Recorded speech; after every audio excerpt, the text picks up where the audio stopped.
Peace, everybody. Welcome to Show and Prove. I'm Akiel Karar, and we back again. we back on another adventure, another journey, another drive.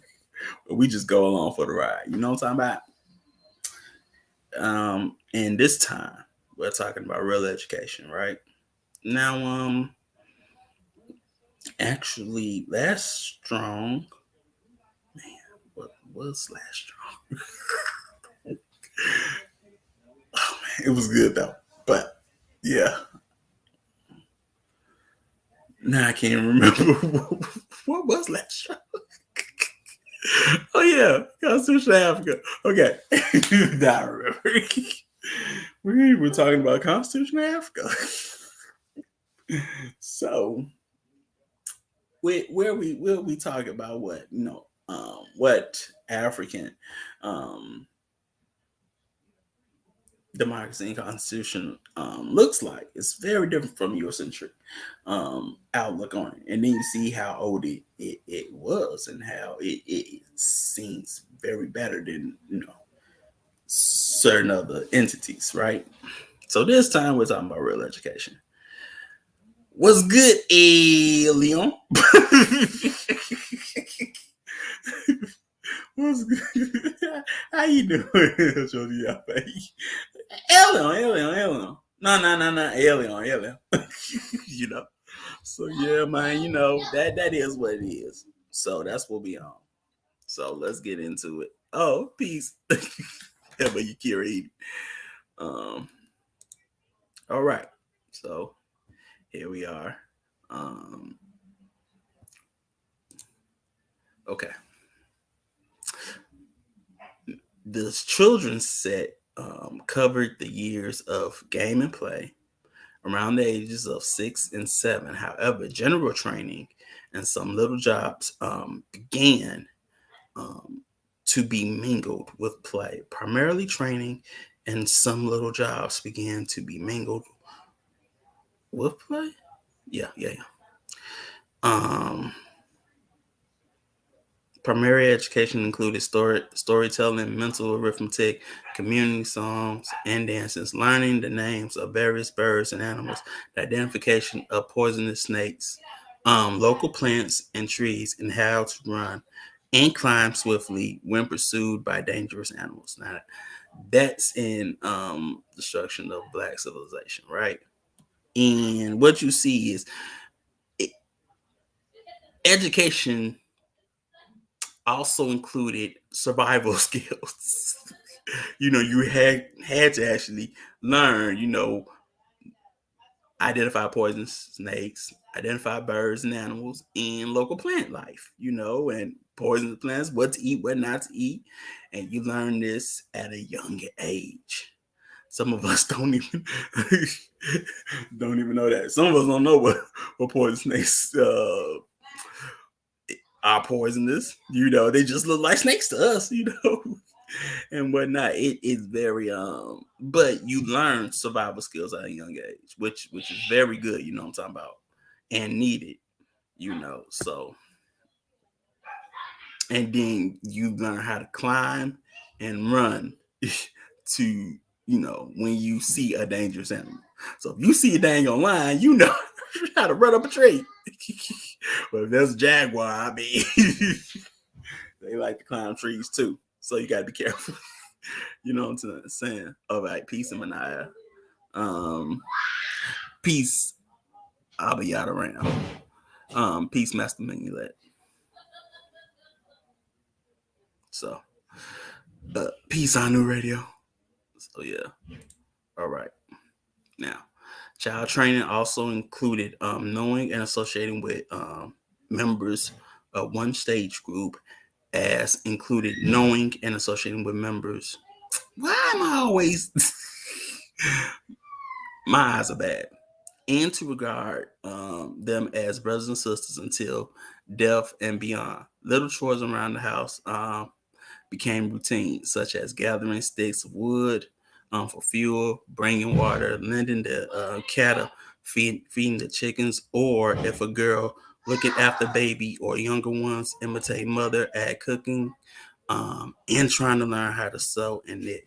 The nearest thing to the boy's political role in childhood was when he carried his father's or uncle's stool to village council meeting and listened to the interminable debates. So already you can sort of see, don't be like Quant and throw eyes at Kunta. Yeah. We're gonna throw eyes. Yeah. So, but you're already being set up um, for adulthood at a young age, and on the path of manhood or womanhood at a young age, you know, um, and everybody in your age group is seen as a brother or sister. You already have a unifying factor, in this education or in this educational field or in this stage of learning. So now the next grade above childhood was teenage through age 18, which periods of course varied in different societies. Now, both training and responsibilities were steeped up. Playtime was either over uh, or very much limited. Education and training became more complex and extensive. The youth's entire future depended upon their performance at this age level. He or she was marked for success or failure in the second age set that began at age 13. So, once uh, at age 13, this was your making and breaking point, whether you was going to sink or swim, succeed or fail, and remind me of what my dad used to say, when I became 13, he was like, in Jewish culture, you're a man. We're going to change a little bit of things different. So, here at the teenage this is what you really should be looking at and observing, whether, that child is ready for survival in life and reality, you know, and the training should be more complex and extensive. You ain't gonna get all that from high school. Just saying. You know what I'm talking about. Um, and that's why this is called real education.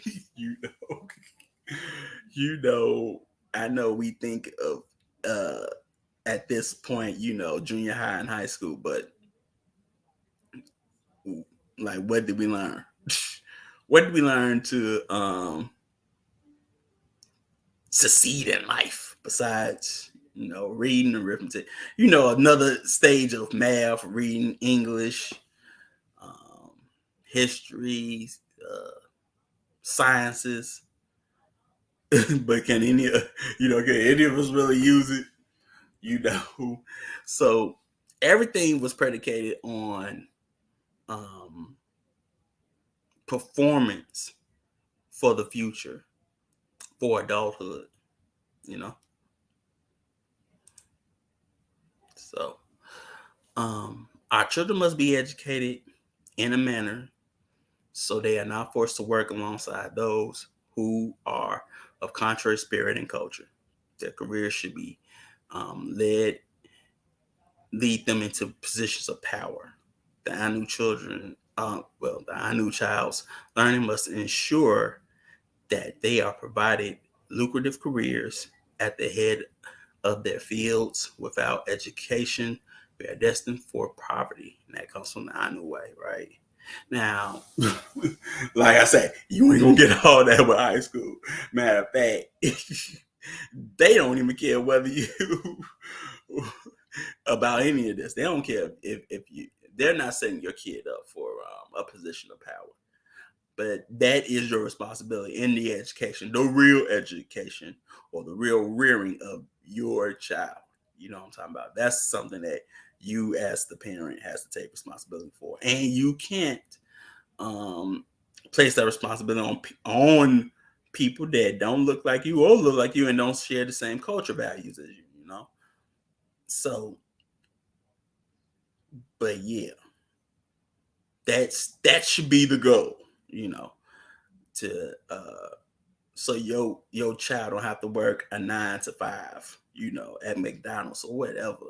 That is contrary to the spirit and culture, you know.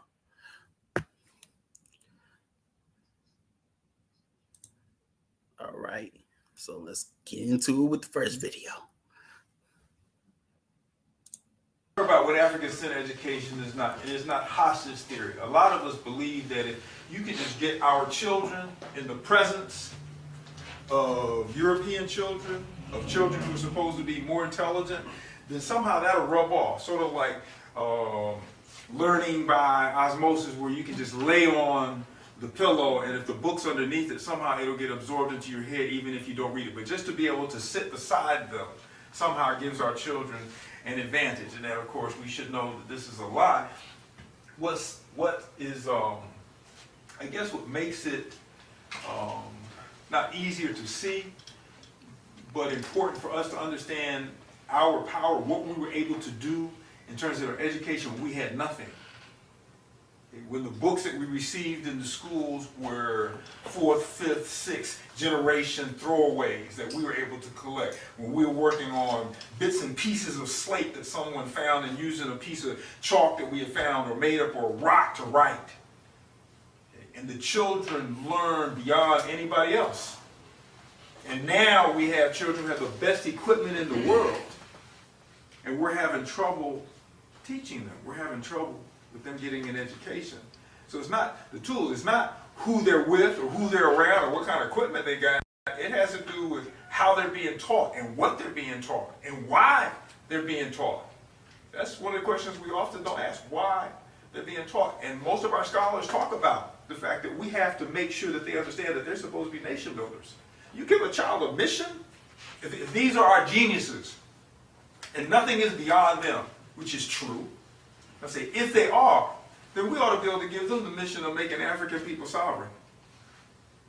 And they should be able to go do that because they are that powerful. But if they don't have that mission, if they don't have that vision, they don't have that understanding, then why would they pursue that? They're going to pursue the same individualized thing that everybody else is. We have to give them something that is worth their genius. So the hostage theory should not work for us. It does not work for us, only in our imagination. African-centered education is not sub-integration focused. Integration is supposed to be the idea that you're going to be that you're going to come together with somebody else and you're going to create something better. The part of the problem with that is that when people want to be integrated with something else, they always want to be integrated with something that's better than them or has something that they need. That's logical. And so this is the goal. The problem for us with the idea that that was better, and also with the idea that everything that came with that was something that we needed. So we took the negativity with the positivity and we brought that into ourselves, and we created something in ourselves that we thought was better because we were imitating them. But that wasn't what it was about. The truth is that we were sub-integrated into European culture and society. And that there wasn't this equal playing field, this equal meeting, this coming together and everybody bringing the best of everything together.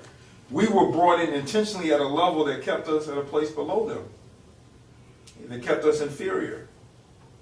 And because of our desire to be loved and appreciated and validated by them, we took that as equality.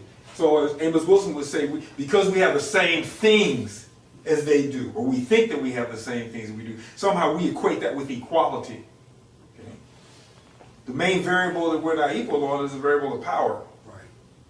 That's the main variable. Okay?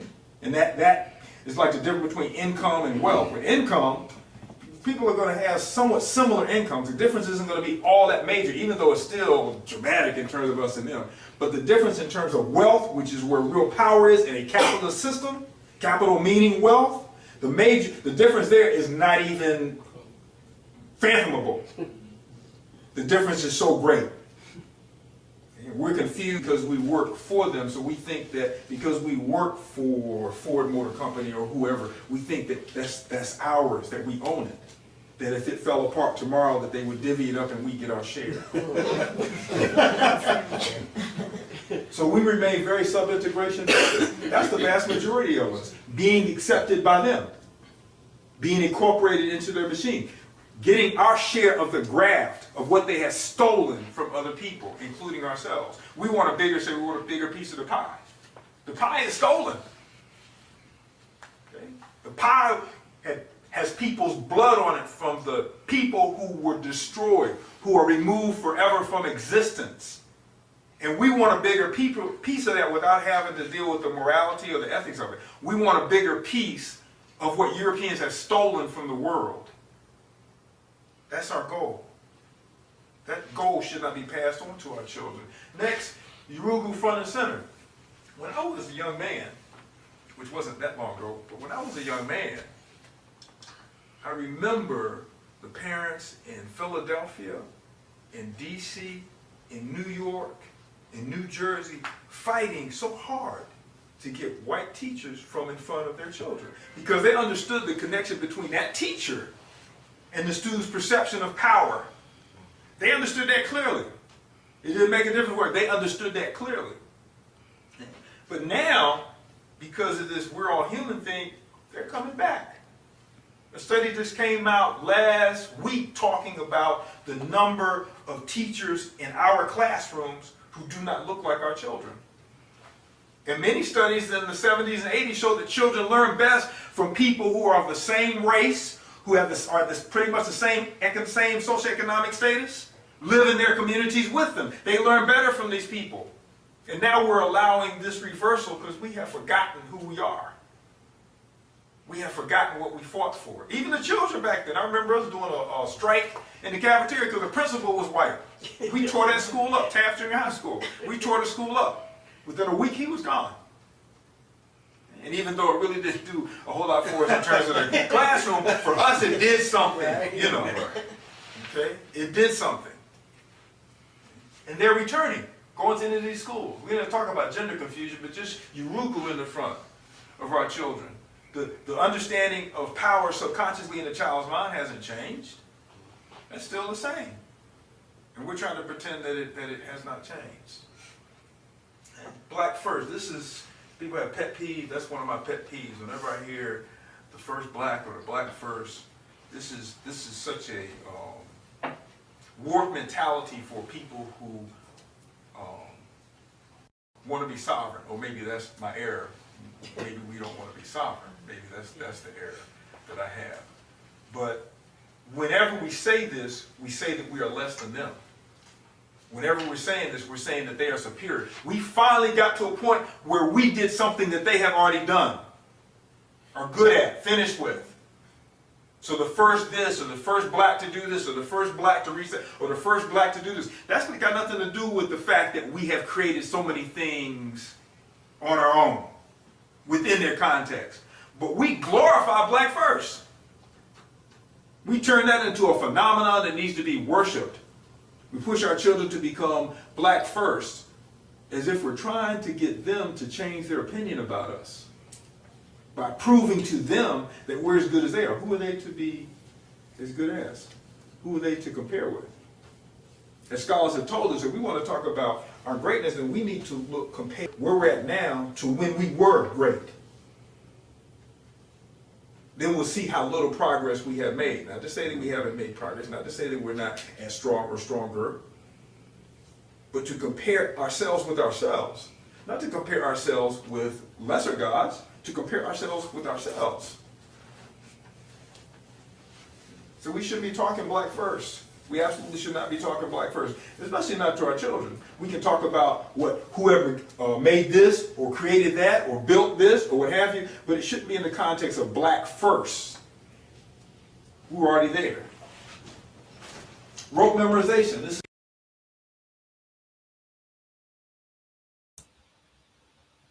All right. Man, Dr. Baruti said a lot, right? So, there was a time when you had um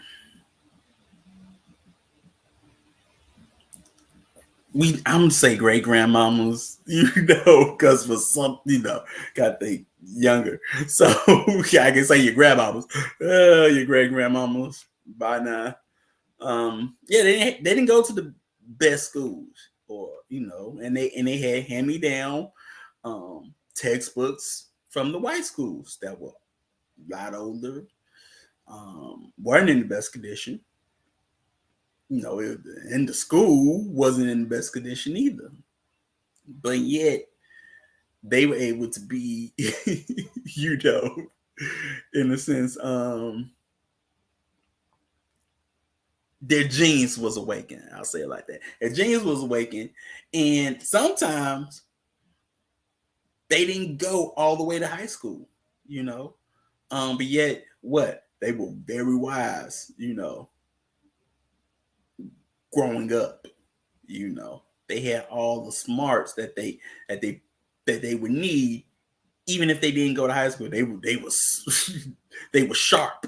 They were real sharp, man, and things like that. And then on top of that, that's that age old story on when grandparents had said I had to walk 5 miles, or 10 miles to school, and then I had to get up in the morning and feed the chickens, milk the cow,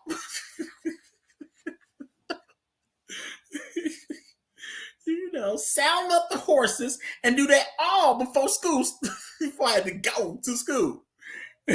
you know.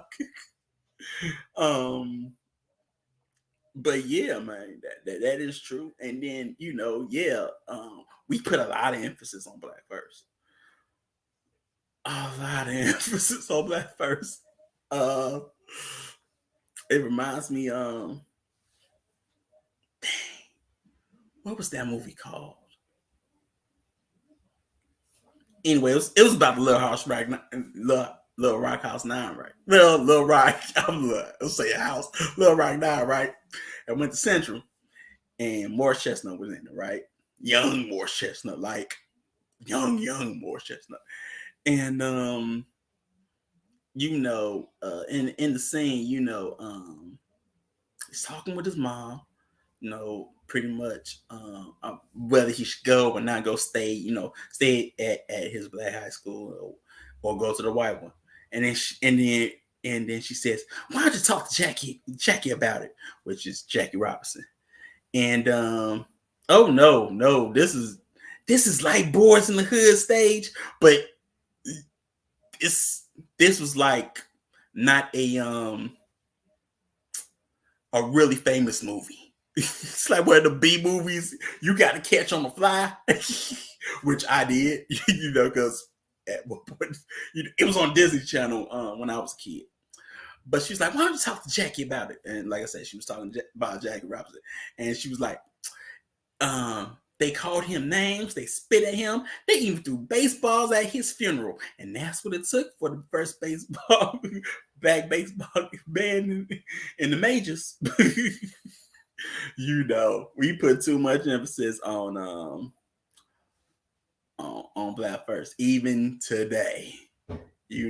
First black this, first black president, first black female vice president, first first black minority leader. It'd be a lot of black first.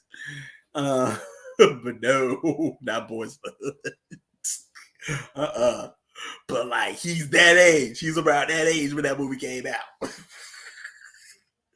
um, but man, but yeah, we should be really matriculating our kids for power. Power. Look, power mergers and acquisitions. You know what I'm talking about? Conquering, man. The good work, that good work, but we don't, or that was seriously lost, as time went on, like as he sort of explained, If we look at where our ancestors were and then where we are, we'll see what we're lacking, what we need to, um, capitalize on, or what we need to get back. Even like uh, in the part of Kim as a satellite, even, Chancellor Williams says, if you want to see, basically paraphrasing, the black man only needs uh see thieves and realize how far he's fallen, you know, or how far he has to go. You know what I'm saying? A lot of famous European vendors and first aren't cited as the first white. They just say that this person discovered it and it was already a well-known phenomenon. The first white was silent. Yeah, and apply, yeah, those milestones are distractions that keep many from innovation. Yeah, I mean, there are some good innovations, you know, but then everybody, there was some good innovations in a sense, that I would not I wouldn't take away from no, black scientists or nothing. No, not at all. But like Masterman said, there's no first white that did this, that did that. There's no first white woman that did this. No first, you don't see that. But it's with us, still trying to compare and measure up to said counterpart. Psychologically trying to gain approval, with that black first, and things like that. Which that what isn't what you should be striving for. You should be striving to be yourself, you know. um, oh man, okay, school days, right? you know, um, half pint, got to bring a gun over to the to the Gabba house, right?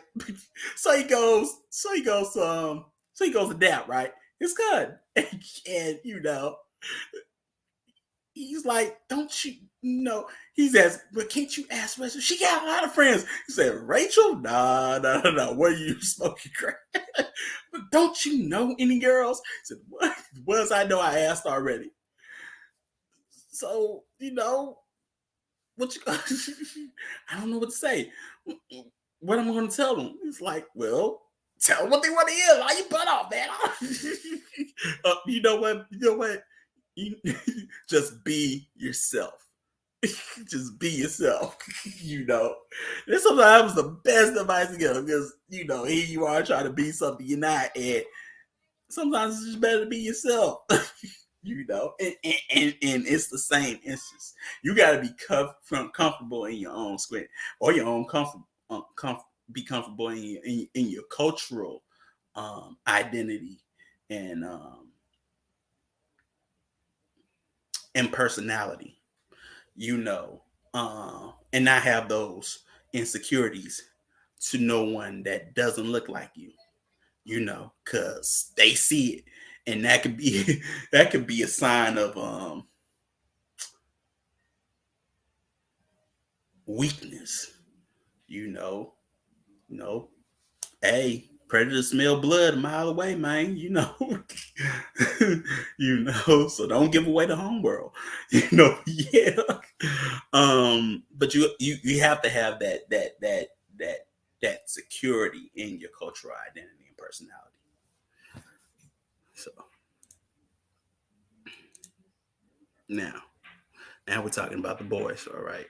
So, um, the boys were now required to learn his extended family history and that of his society, the geography of the region, names of neighboring states, and the nature of the relations with them. The handling of weapons, hunting as a skilled art, rapid calculation, clearing the bush for planting, the nature of soils and which kinds grew what best, military tactics, um, care and breeding of cattle, the division of labor between male and females, um, bartering tactics, rules of good manners at home and abroad, competitive sports. He was required to provide leadership examples for the childhood age group below and responsibilities to the age group above. So you, um, so you already see that there's interconnectivity between age groups, but also you see a lot of things. You see him getting prepared for politics, uh, farming, um, warriorship, hunting. I would say cattle rustling, cowboy things, but yeah, you know, herdsman, would just say herdsman, you know, um, dividing up later, managerial skills, you know, um, being a merchant, and here I am just as I'm looking, I can say, okay, that's what that is. That's what that is, um, being a mathematician, you know, um, let's see, uh, well, yeah, geography, but you can also say, well, diplomatic skills too, when you're dealing with learning, neighboring states, and learning uh, the relations, with them, But that, like I say, politics, you know, competitive sports, um, manners, you know, which which we all need, even if you're a guy, you can't be rude because for us, not having certain manners can get you killed or get you into a fight or get you jail time. So you always gotta have manners, you know. Um, but but you personify leadership for those below you, which is key. I would say, especially if you ever had a younger sibling, you sort of take that, if kind of you take it serious.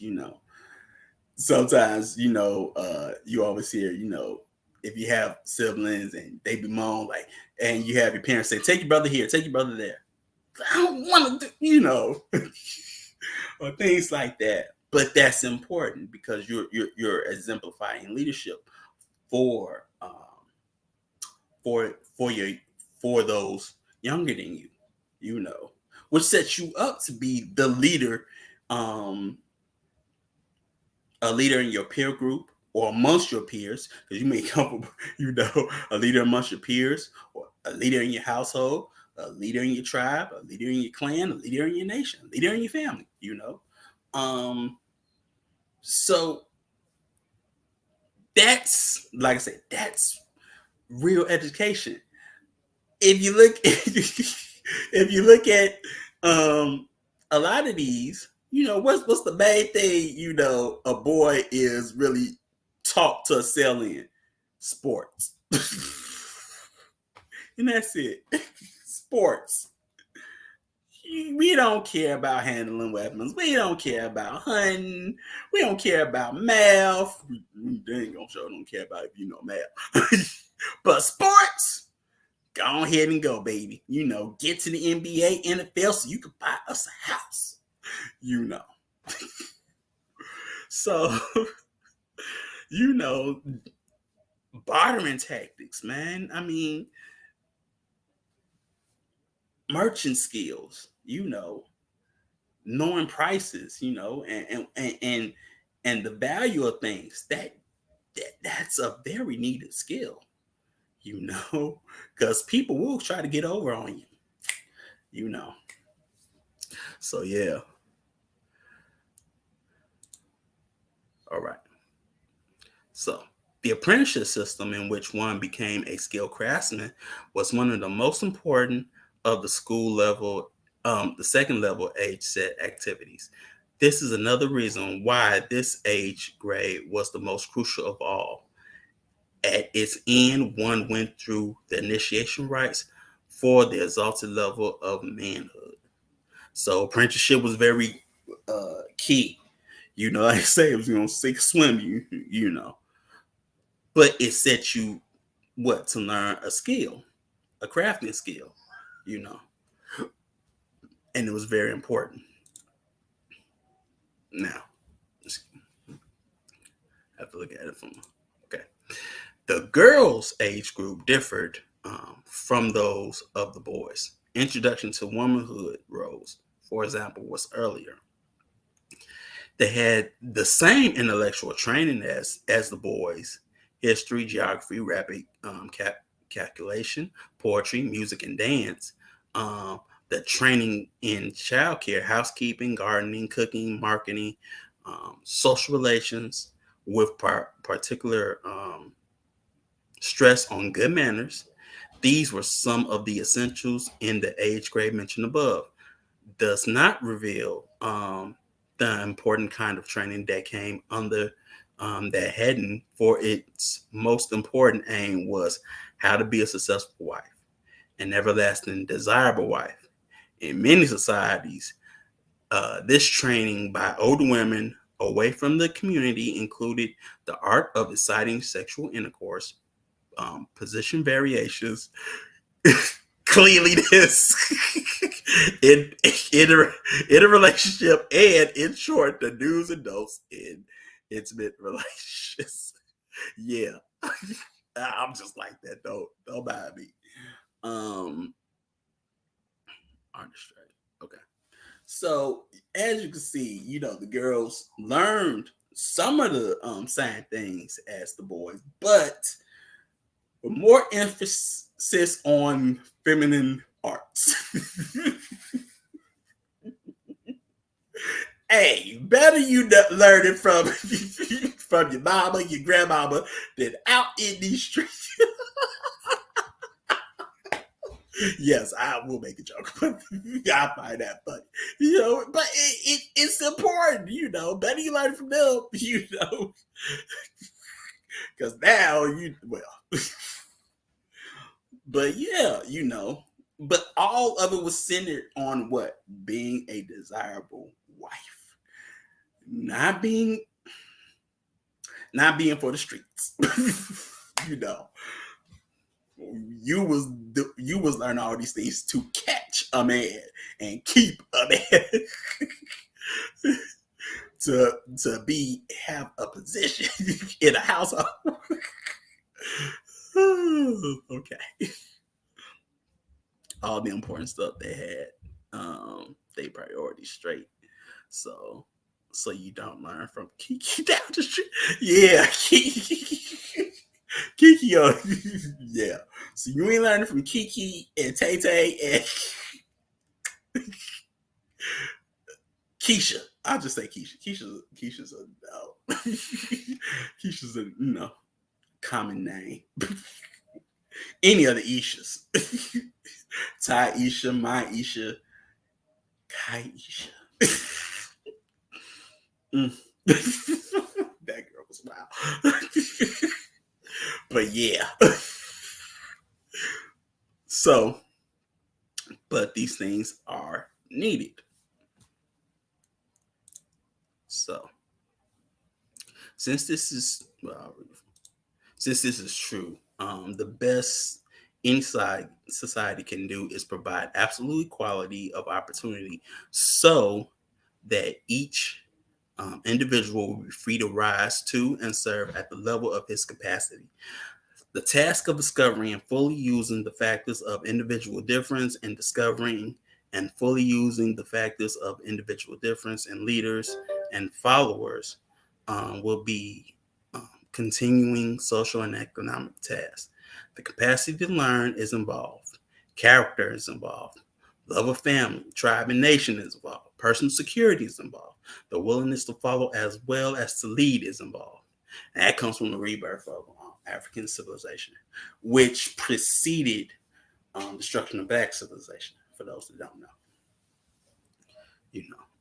So I would say if you look at the bottom, as he said, characters involved, the love of family, tribe, and nation is involved, personal security is involved. The willingness to follow as well as lead is involved.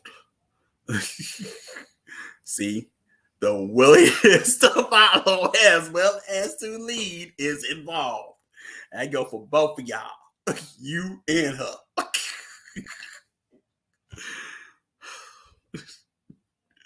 So yeah. Okay. Now,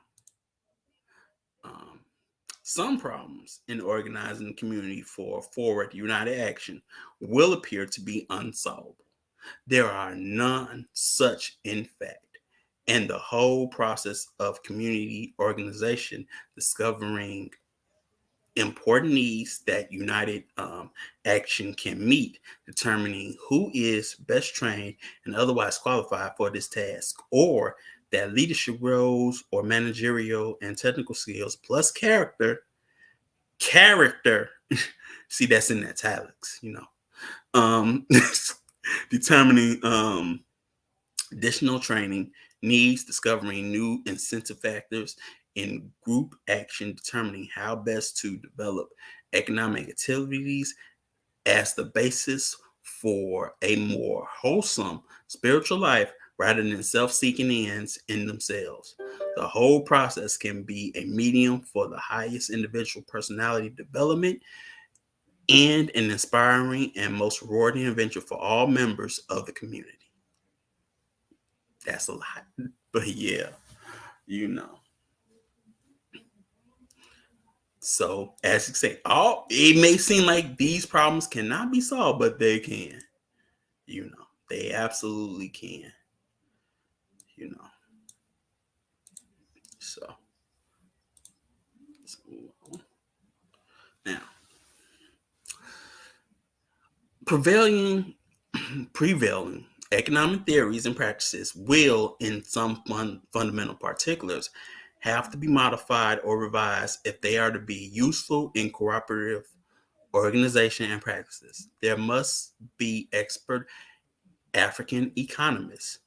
These, however, will have had their initial baptism and training in Western economics. And Western economics is the economics of capitalism, the structure and operation of the profit system and of free enterprise. This is why one of the greatest tasks of the African University will be the development of an economic needs of African life. Successful capitalist techniques will be studied and used as a matter of course. I know it's talking about economics, but it's still needed. It reminds me of what my Baba used to say. He would come back from professor meetings and I used to always hear from other professors about sort of how military minded he was, and things like that. Well, the guy was a veteran and things like that, but he was of the staunch opinion, unlike others that was there. That, he used to always say it. He used to always say it to me, this institution should be in the business of making millionaires by the time they graduate. That's what we should be doing. He used to always say that. We should be making millionaires by the time they graduate. We should really be doing that. He used to always get flagged about stuff like that, but he used to always tell me that we should be making millionaires by the time they leave this place. And here you have, Chancellor Williams saying that's the greatest task of an African university, not an HBC. BU, in a sense, because nope, nope, that's a whole can of worms. that I know too well. But yeah, economics, um, and having economists and knowing the free market enterprise and the importance of it and how to use it. The point is using it for the betterment of the community. You know, you know. So it goes on. We are. Oh well, chief. True. Instead of they create the opposite. People come out with debt and a liberal arts degree, but no economic foundation. Yeah, yeah, man. You don't gotta, you don't gotta tell me. I know, man. I know. I know. Okay, we are against becoming lifelong wage earners. We must control our pathways and fortunes by controlling the leveraging of our mental assets. If we can control how and when we generate revenue, we never have to fret over the discrimination or the deprivation of equality that may exist in the world. If we work for someone for a time, then we should be an apprentice to that person. Once we learn the mechanisms of the industry, then we must establish our own. Education that leads to private practice is also suitable. You know. So, working for somebody else should only be as an apprenticeship to learn the ins and outs, so you can do it for yourself. You know. Okay. This is a follow up, but competition exchange profit system, competition competitive exchange profit system in which each person seeks his own satisfaction without thought of the structure of society or its interest is un-African and would not serve African needs best. We would shift the emphasis of activity that do not undermine the sense of community. In short, cooperation, not competition, would be the controlling way of life in all the major fields of human endeavor: economic, social, religious, and political. Um, and that's from Rebirth, also African civilization. One I would say business that shows the competitive exchange and exchange profit system um, is music business. You got so many dang old problems with that. Even if you have your own record label, not your own distribution, which is more industrious, but your own record label. There's so many dang old issues with that. Always somebody be like, man, they ain't paying me enough. They doing this, they doing that. It's just a shame. But that's one, where there is competitiveness and it's not structured in the interest of the society. It's totally un-African, and you can tell by the practices. It's totally un-African culturally. So, but that's just an example. There's many others, like the one we was just talking about. Yeah. So, but yeah, man. Uh, and in no area will any nation find the call of the greatest emphasis, faster pace, and unprecedented scope more urgent than the field of education. Sound government and wise political action were squarely on it. The better health, so much needed for economic progress, is waiting for its spread. Education is the key, the only key to the door opening into the road of progress for Africans. And it's a key that can't be played with or taken lightly. The unusual, not the usual, is the order of the day. Bold thinking is called for. Daring programs and um, demanded um, impossible programs must be made possible. You know, so it reminds me of the part in Posse, the movie Posse. You know, Mario Van Peebles and and how he had on basically the schoolhouse door, basically where they were. How education is freedom. Education leads to freedom. You know, um, Prince had that sort of mind.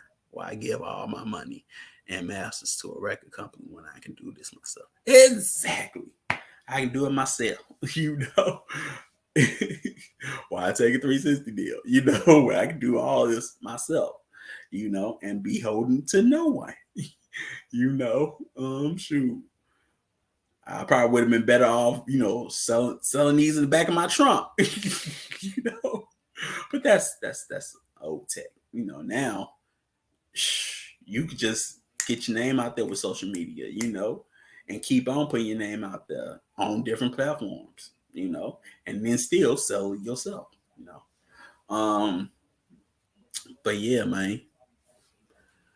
But bold thinking is called for. You got to be bold with your thinking. I mean, there's so much mediocre or static or stagnated thinking that doesn't call for boldness when it comes to education, which is needed, you know, from in order to give your children or your family, you know, the sound governance. I just say sound governance, you know, for the future.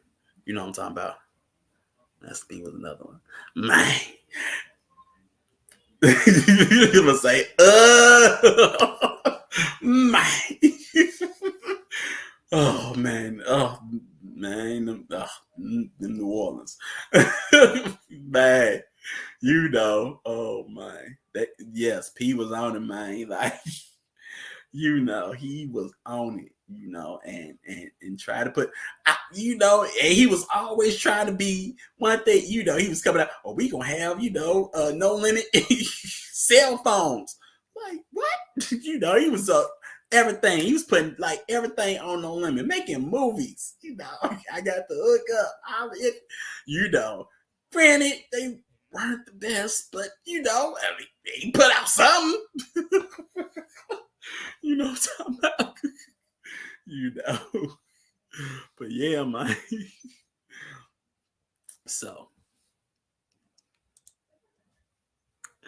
um, however, um, just to say, education is not enough. Education can mean almost anything. The question, the all important question is, what do we mean by education? What kind is it to be?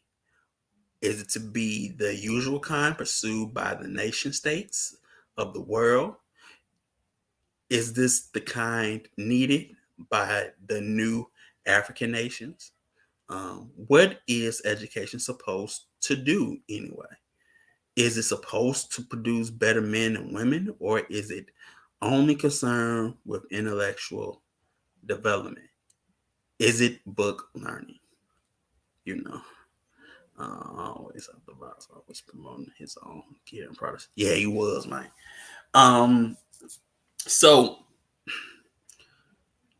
these are the questions when it comes to education, what one should be asking, you know, around the board, you know, what does that look like? You know, what kind is it? What's it supposed to be? Where is it going to go? You know, do we need education? You know, the type of education or the standard structure of education, just like everybody else has. You know what I'm saying?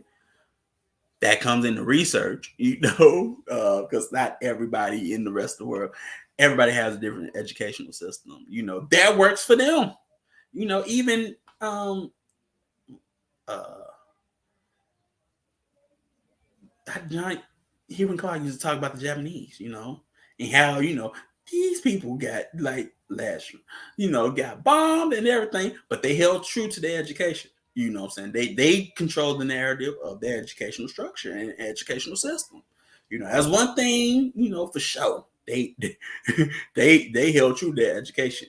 That's why you're not going to see World War II or even World War One the same way it's taught like in the States or in European countries. Because they're different. No. They have a different story, and it ain't probably the way those that once saw it, So yeah. All right. Now, in a way, this is in education as well. We are a community of professionals. Manual workers should only exist for one generation within our new. The skills of manual work should never be shunned. All I knew should be skilled craftsperson. So, all right.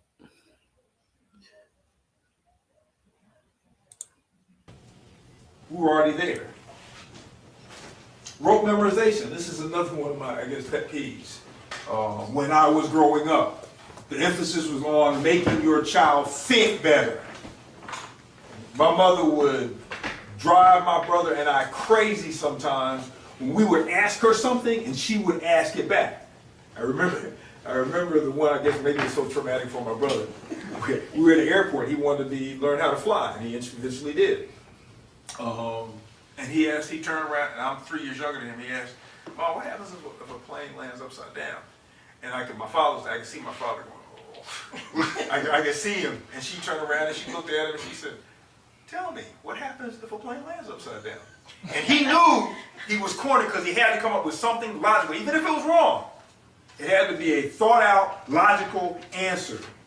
Okay, that was how we were brought up. To learn how to think. Thinking is a skill, something that you have to practice. It's something that has to be mastered. I talked to the students. I said, this is a muscle. It has to be exercised in order to get better. So sometimes in class, like today, we were looking at the maps, and they were using the coordinates to find certain locations. And every once in a while, I would question a student in terms of what they found. They said, "Oh, this is Brazil." And I said, and I give that authoritative teacher, "Brazil? What do you mean that's Brazil? You need to look again." He'd look again. "It's Brazil." "No, it's not Brazil." And the third time, I said, "Yeah, you're right." But he had done all of that exercise with his mind. Okay? That's how we get smarter. That's how we learn how to think. And we're giving our children answers. We're not making them think creatively. So they receive a toy now that's one piece versus having to figure out how to put this bad boy together. Running interference with them so they don't receive the challenges that the mind needs to grow, to develop, to become strong. We are doing them a disfavor. We are weakening them by making them take pride in things that they can memorize and just regurgitate, just give back. That rote memorization. So I said, now the smartest child in the classroom is not the one who can think the best, it's the one who has the best memory. That's the smartest child now, not the one that can think the best. And the studies that I have seen show that those who think the best, especially when you're talking about schools in our neighborhoods, they're the ones most likely to drop out because they can't deal with non-thinking environments. They can't deal with being pigeonholed into these little, squares that don't reflect their genius. Are they bored? Yes, they're bored to death. And they have no idea why. And they have no idea why they're not made to think, why they're not made to challenge. And it's interesting, sometimes we will get students here, it's not the norm, but sometimes we'll get students here who are brought up in that rote memorization environment. And they will give an answer to whatever, and NER will say, "Well, why?" Or, "How does that happen?" And they're like, "What kind of question is that? I gave you the answer. Why do you need me to do any more? I gave you the answer, like on the test. Why do I need to think?" They figure it out after a while. But having to think is something that is almost passé. That's the mind of slaves. If you can't think, you can't build anything. How are you going to build a nation? How are you going to build a family when things get difficult if you can't think? How are you going to build a house from scratch? How are you going to farm when there's no manual there for you to do it? You have to be able to think.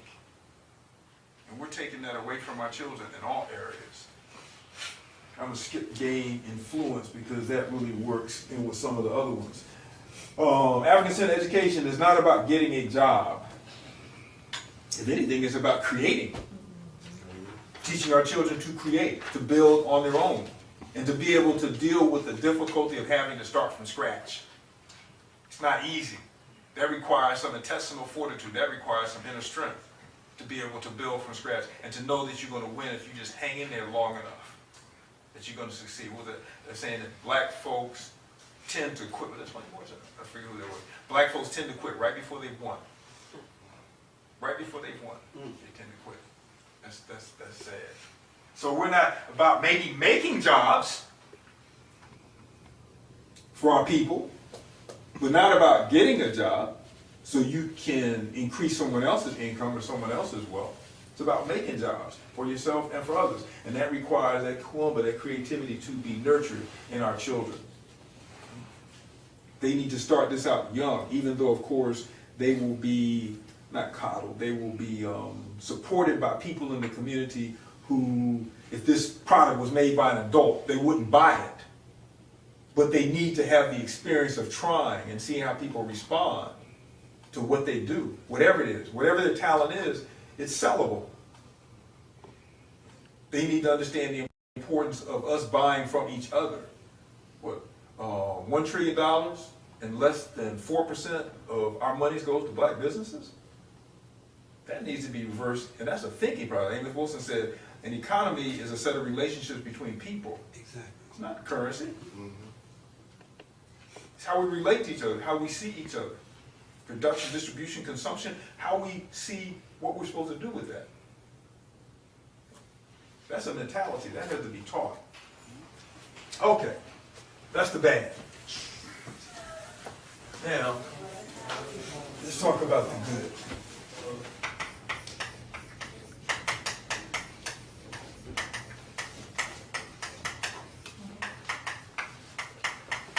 Education of sovereignty. Sovereignty means that you control everything. Everything was in your power. Economics, family, politics, culture, everything is under your control. No one else has anything that you need. They may have a few things that you want, but no one else should have anything that you need to survive. That's sovereignty. You control, you dictate the politics. You make the final say.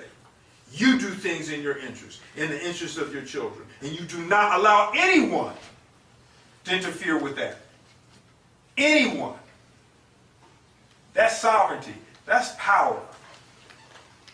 That's power. And people are nothing without power. What was the quote? Zuri? Is he in there?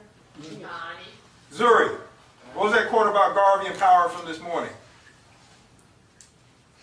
When you find it, Brother Zuri, let me know. Educational sovereignty. We control, this is a diagram, we control input, throughput, and output. We control all of this. This is bureaucratic organization model. We control everything. Raw materials, the processing of those materials, the finished product, distribution, who gets it, who doesn't get it, how much who gets. We're supposed to control all of it. That's sovereignty. So, let me write from this little chart right here. Ani, he found it. What does it say? Power is the only argument that satisfies man. Power is the only argument that satisfies man. Power is the only argument that satisfies man. Garvey is brilliant. Mm-hmm. Madasi? So this is the education variable. Input would be students, educators, and institutions. Basic, fundamental, but all these, of course, should be African. Throughput, what happens in the process? Disciplining, nation building,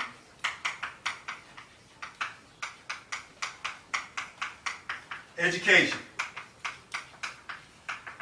Discipline, disciplining, focusing, honing on the idea of sovereignty. You're not educating for games, you're only educating because we're trying to build a nation. Everybody else is trying to build a nation, we're trying to play. What did the, I guess maybe children need to cover the ears. So what did it say? We're busy looking at blank and they're busy building underground cities. Yeah, that's just mind-boggling to me. It showed pictures of black children booty shaking and white children at the gun range. Actually showed that? Yes, I have a picture. Yes, absolutely. Yes. A lot of females in that picture too. Yes. Oh yeah. Almost all of the girls, almost all the people at the range were little girls, white girls. And we're playing. We're worried about hair. We're worried about our car. We're worried about what our lawn looks like. We're worried about what restaurant. We're worried about our job. We're worried about our credentials. While people are preparing to remove us from existence. Anybody been keeping track of gun sales over the last 30 years? There are over 900 gun manufacturers in this country alone.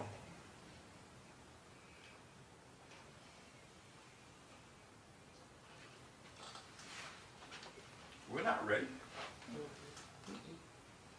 We're not ready. That's not an excuse, but we're not ready. We better get ready. Because they learned from the last time. And they don't make the same mistake twice. Output. Visionary. Knowledgeable.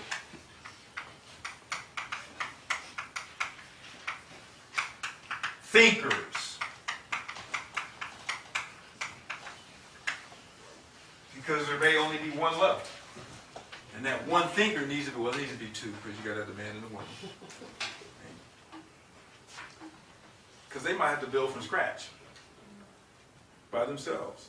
And that should be the mission of the parent teacher, the parent educator.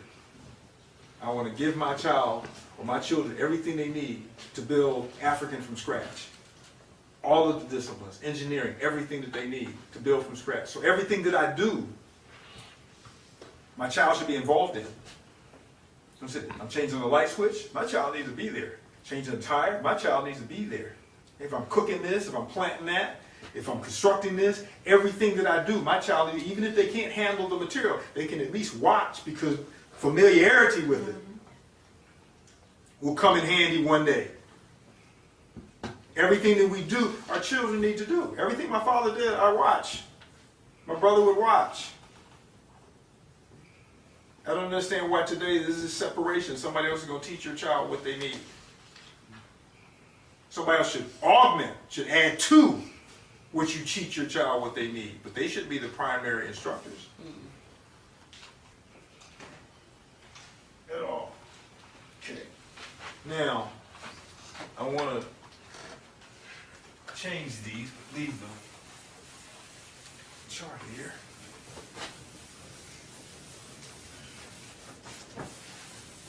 And do a little contrast. You need like 50 million hours to talk about this. No, let me do this first. Okay, let's talk about African nationalists. All right, that was a lot. That was a lot. But let me take this off now. But that just goes to show you what you should be educating your child in. You know, for nation building, for power. You know, like everybody else, for sovereignty. You know, that should come at a young age. You know, and me personally, I am a proponent of teaching children how to use weapons. You know, it's amazing. You know, when you're talking about, how to put things together and things, I was like, man, when I had building blocks, I was always making like a sword or a gun or something. And to this day, I still like knives, swords, and guns. I like seeing them made. I like metallurgy and things like that. you know, and seeing how they're used and what you need and things like that. Um, and yeah, as a parent and educator, um, your child should be shadowing and seeing what you do. You know.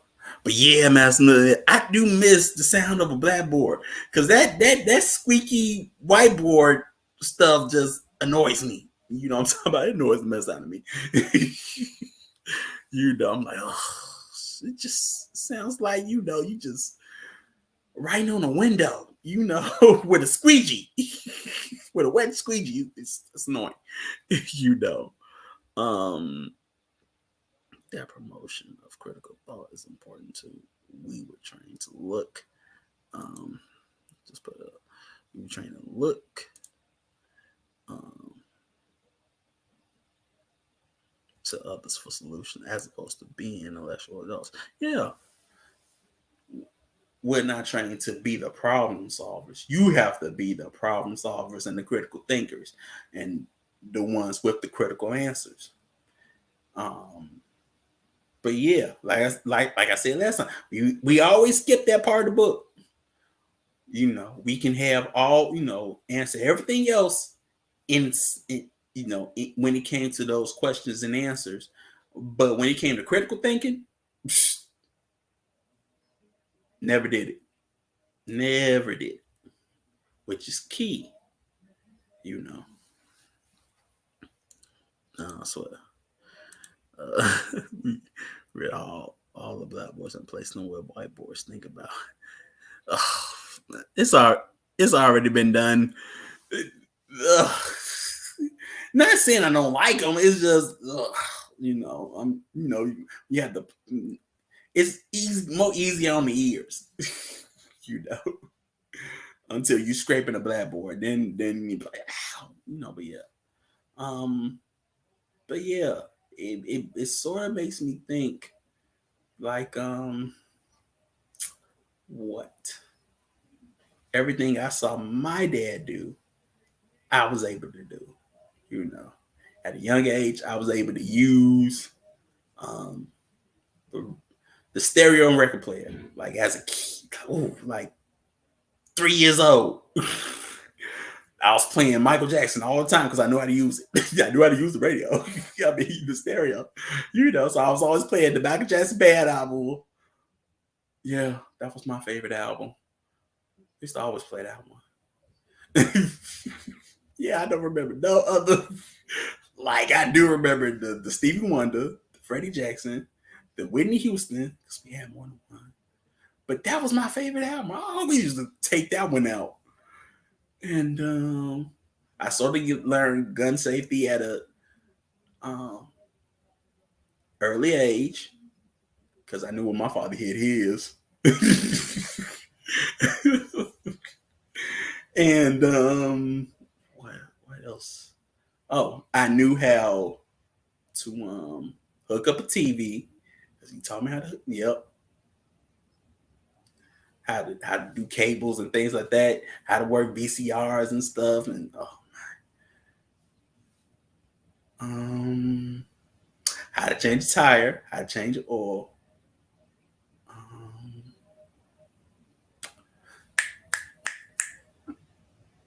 Well, what not to do in the presence of law enforcement, how to respond.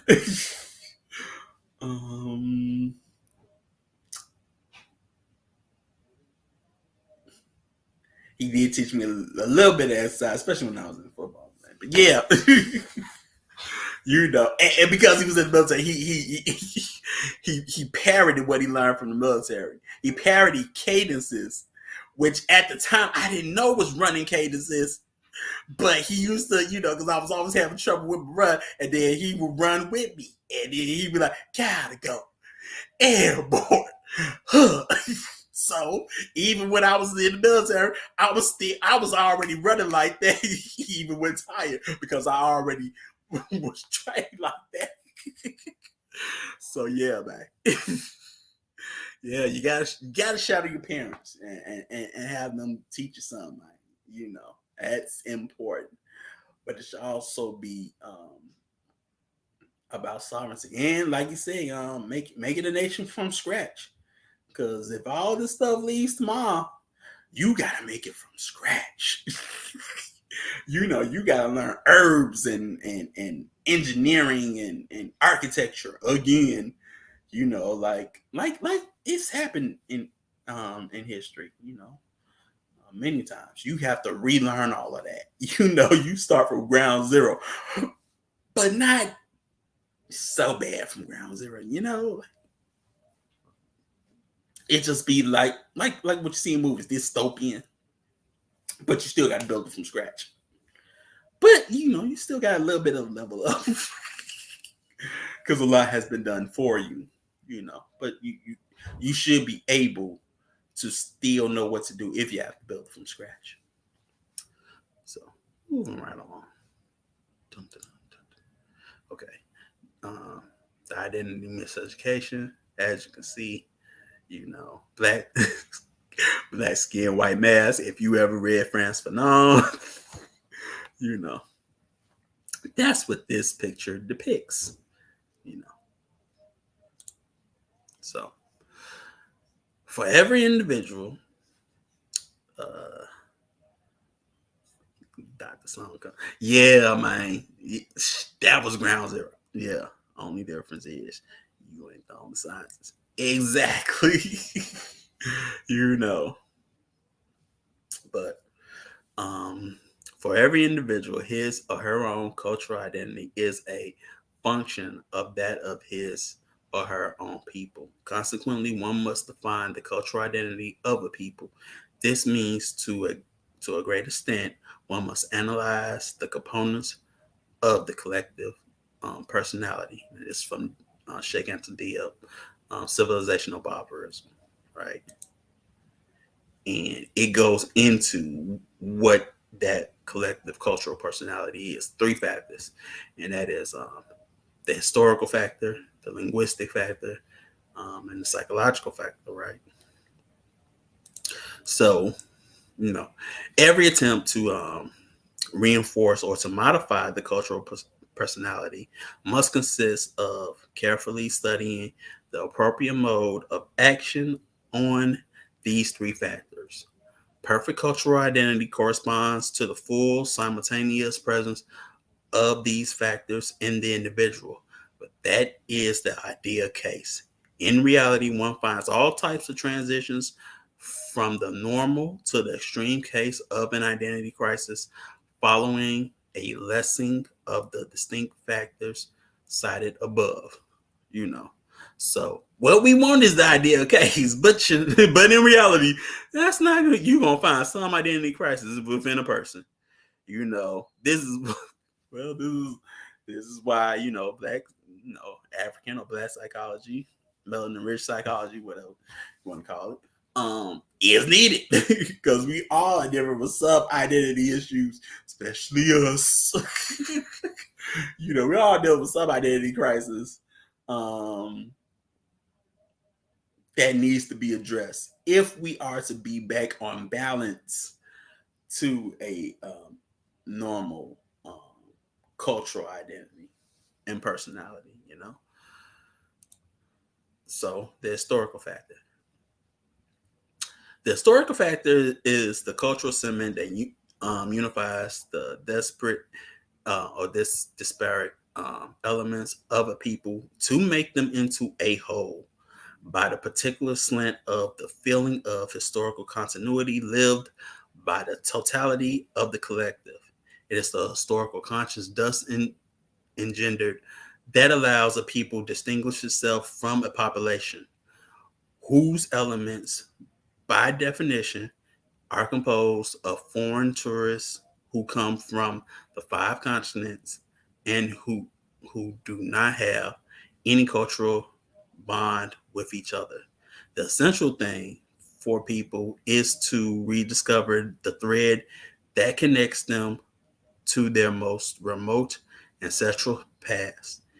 Um, in the face of cultural aggression of all sorts, in the face of all uh, disintegrating factors of the outside world, the most efficient cultural weapon with which a people can arm itself is the feeling of historical um,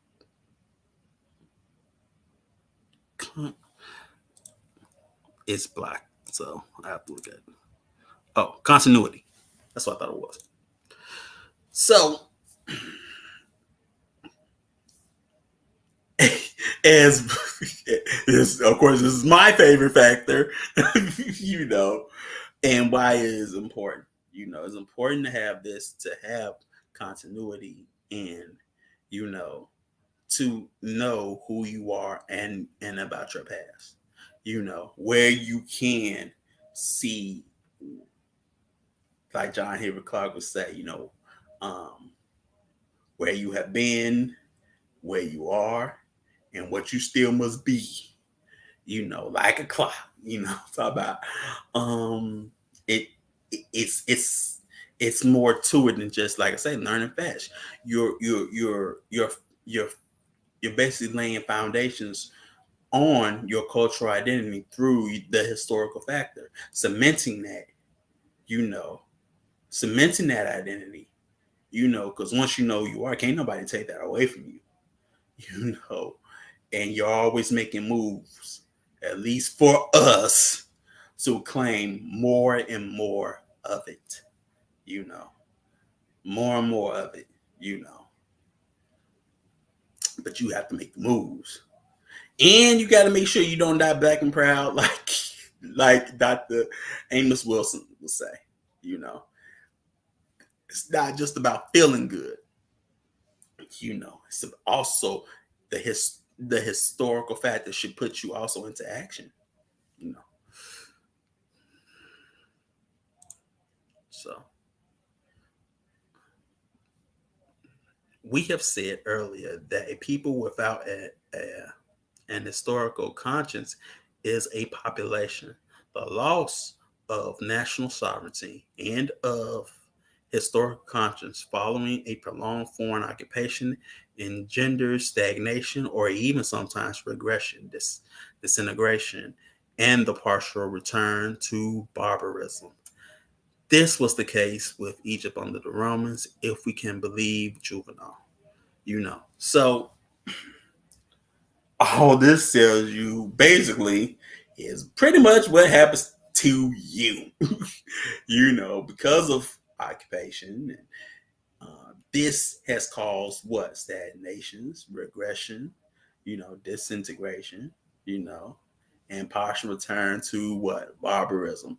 Or what's seen as barbarism or propagandized as barbarism, you know. But that doesn't mean that there cannot be no progression, you know. It cannot always be regression unless you allow it, unless you do not make the moves to progress instead of regress. You know, even Dr. Amos Wilson used to say, you know, civilizations progress and regress. As they progress, so too do they regress, you know. So you already know what was lost in occupation, slavery, Maafa, you know, for and the robbing of your historical conscience. You know, now it's all about progressing to get it back, get all of it back, you know, for uh, your own cultural identity and sovereignty and nation building, you know. Now, linguistic factor. It would be difficult to say between the historical and the linguistic factor which of the two is the most important from our angle of interest. Montesquieu um, would very probably lean toward the linguistic factor. He who wrote that as long as a conquered people has not lost its language, it can have hope. hereby stressing that language is the unique common denominator, the characteristic of cultural identity par excellence. It is therefore a necessity that a duly conducted African linguistic research bring our people to experience deeply their linguistic unity in the same way as Europeans have, in spite of the apparent superficial heterogeneity. So, linguistics is important, you know. As long as people have a language, what? He said they still have hope. you know. And in the manual, the point is to take away the hope, and the wish and the faith, Don't throw those three in there, Um, but language is very important. Language is very important. And learning more than one, especially one where nobody knows what you are saying. Don't you want to be like everybody else? You don't know what they're saying, but they're probably talking about you. Or why should we be? Yeah,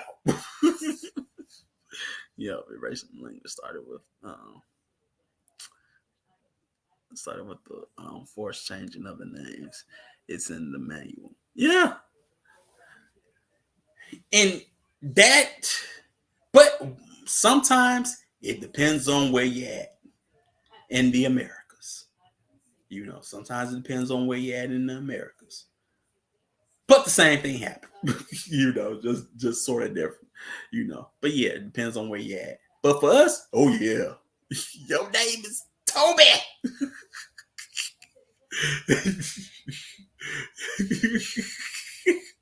I always played around with the reverse of that. You was just a whoop them and say, "What's your name?" And they say Toby. You're like, no, your name is Kunta.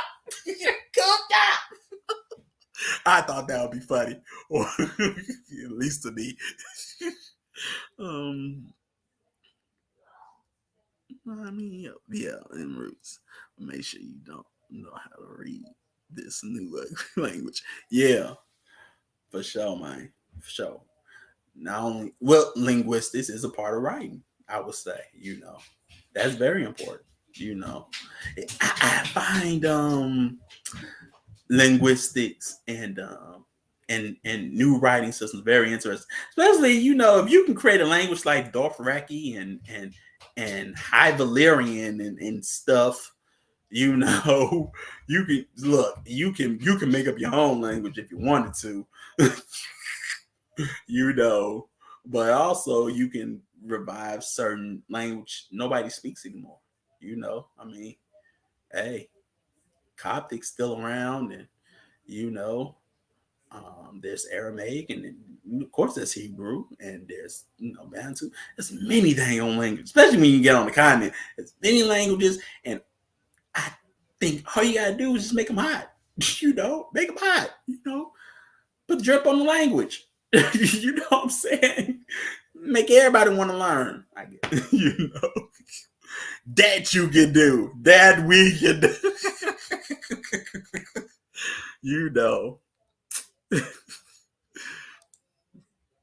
So, children should not be created if you have only one tongue to teach them.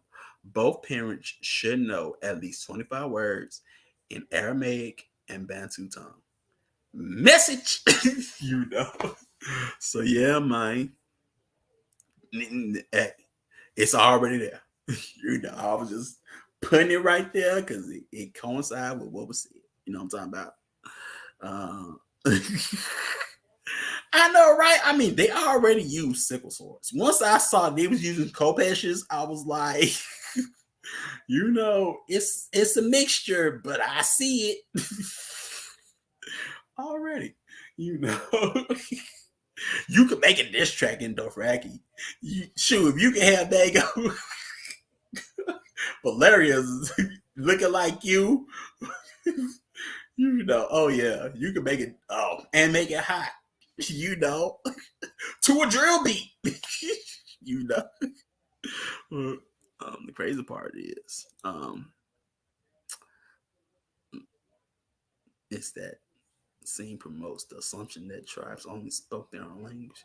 They traded, so they definitely spoke the language of other tribes. Yeah, that goes with also geography, and learn that which is around you and relations. Gotta be able to speak other people's tongue if you want to keep relationships. It's like Chief says, it's all about relationships, you know. Of course they cool, man, but uh unless you're one of us, you don't know. They don't. Nobody knows how to really use the Kopesh. Certain like our weapons be a mystery because nobody knows how to use them. How do you use a weapon that literally has, you know, like how do you use certain weapons? I mean, but it has the most like those weapons have the most creativity. Sometimes you see those same African weapons in video games, and you think, oh, that, and they are, you know,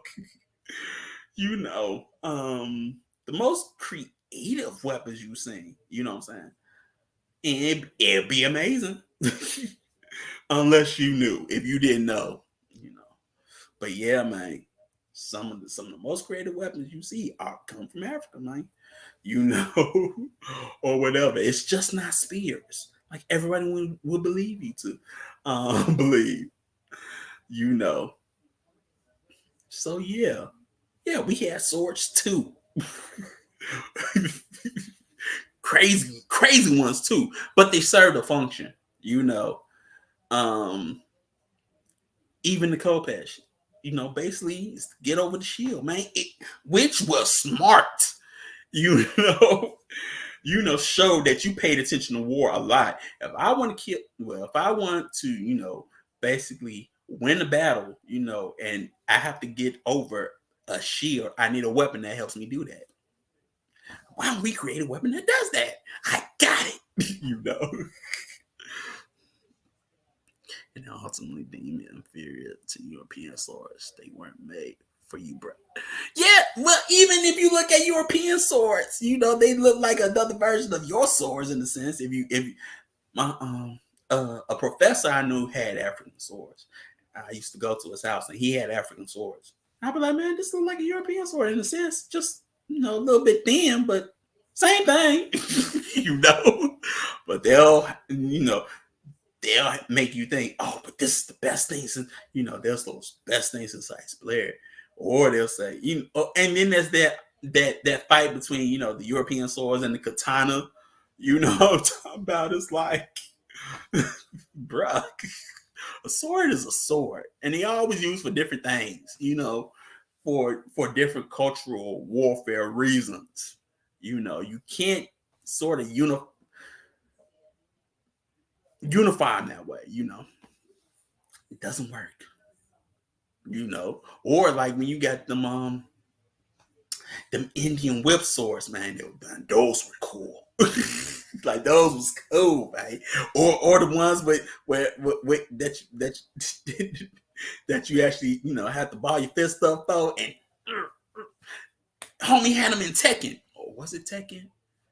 Or was it DOA? I forget. But he used to have these, oh man, it was cool though. But yeah, off topic. So, okay, the psychological factor. That's so thin. Even if I put it in bold, it still will help. Okay, so the psychological factor. But today, in order to better grasp people's cultural identity, a scientific approach to the psychic factor can equally be tried. For this, in the context of social historical approach, one should try to answer the following of a social historical approach. One should try to answer the following questions. Um, what are the psychological and cultural invariants that political and social revolutions, even the most radical ones, leave intact? not only among the people, but among the very leaders of the revolution. If one tries to answer such a question from the analysis of the historical conditioning or a given people and of the African peoples in general, one already arrives at some result relatively better elaborated than before.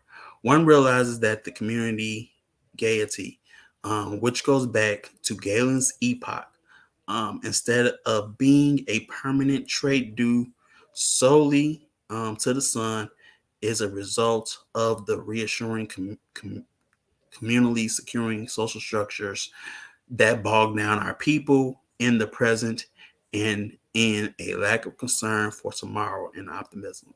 Whereas the individualistic social structure of the Indo-European gender anxiety, pessimism, uncertainty about tomorrow, moral solitude, tension regarding the future, and all its beneficial effects on material life. One thing it's all right, that's the minute. But one thing I like about Chief Man, um, there's always, when it seems like it goes bad, like it's bad, it's cold out here in these streets. He always, just throws a little light, throws a little sunlight so you can see. Not like sunshine, but but throws a little light, up in the air, what I'm saying? Like when he said, man, it's a good time to be alive. Some of us be like, what the you talking about? But he's right. It is a good time to be alive. And he can break it down. Why? And that's how you gotta look. Man, it's a good time to be alive. You know what I'm saying? Whereas certain mindsets will be like, oh, it's getting dark. The wall's closing in on me. And then you gotta medicate and but no, man, it's a good day. It's I almost said it. Okay, hey, it's a good day to die, but it's a good day to be alive, man. It's a good day to be alive, and that's how you gotta look at it, man. It's a good day to be alive. It's a good time to be alive. Um, that's how your outlet should be. Also, when he talks about Galen, he's talking about a Greek medicine. Well, a Greek in medicine. He says that was able to read the records of Imhotep. He came after Herodotus, and one thing he said about melanin-rich people, preferably melanin-rich men, is that they have two traits that they swinging and they laugh a lot. Basically saying they got humorous personalities. You know what I'm talking about? So if you understand that concept, you understand how sort of this got the ball rolling. Because what? That's pretty much how we're seen. Yeah. We're swinging and we play a lot. Or we're funny. At least make women laugh in more ways than but see, humor. Humor. And they talk about Spartans and humor and philosophy. You can come with it, man. I thought about this yesterday, man, but I was thinking about 300. And he was like, see, friend, I brought more soldiers than you did. I was like, that's not really funny. And then I thought I paid in full. Rico was like, hey, B, shot every day, B. That's funny. Somebody gets shot and all you got to say is, hey, B, shot here every day, B. Can I still make this? And that's humor. It's more than comedy, but yeah, man. But think about it. That those two traits basically laid foundations for what? Racism or so-called white supremacy, or the propagandizing of your savagery and barbarism. You ain't nothing but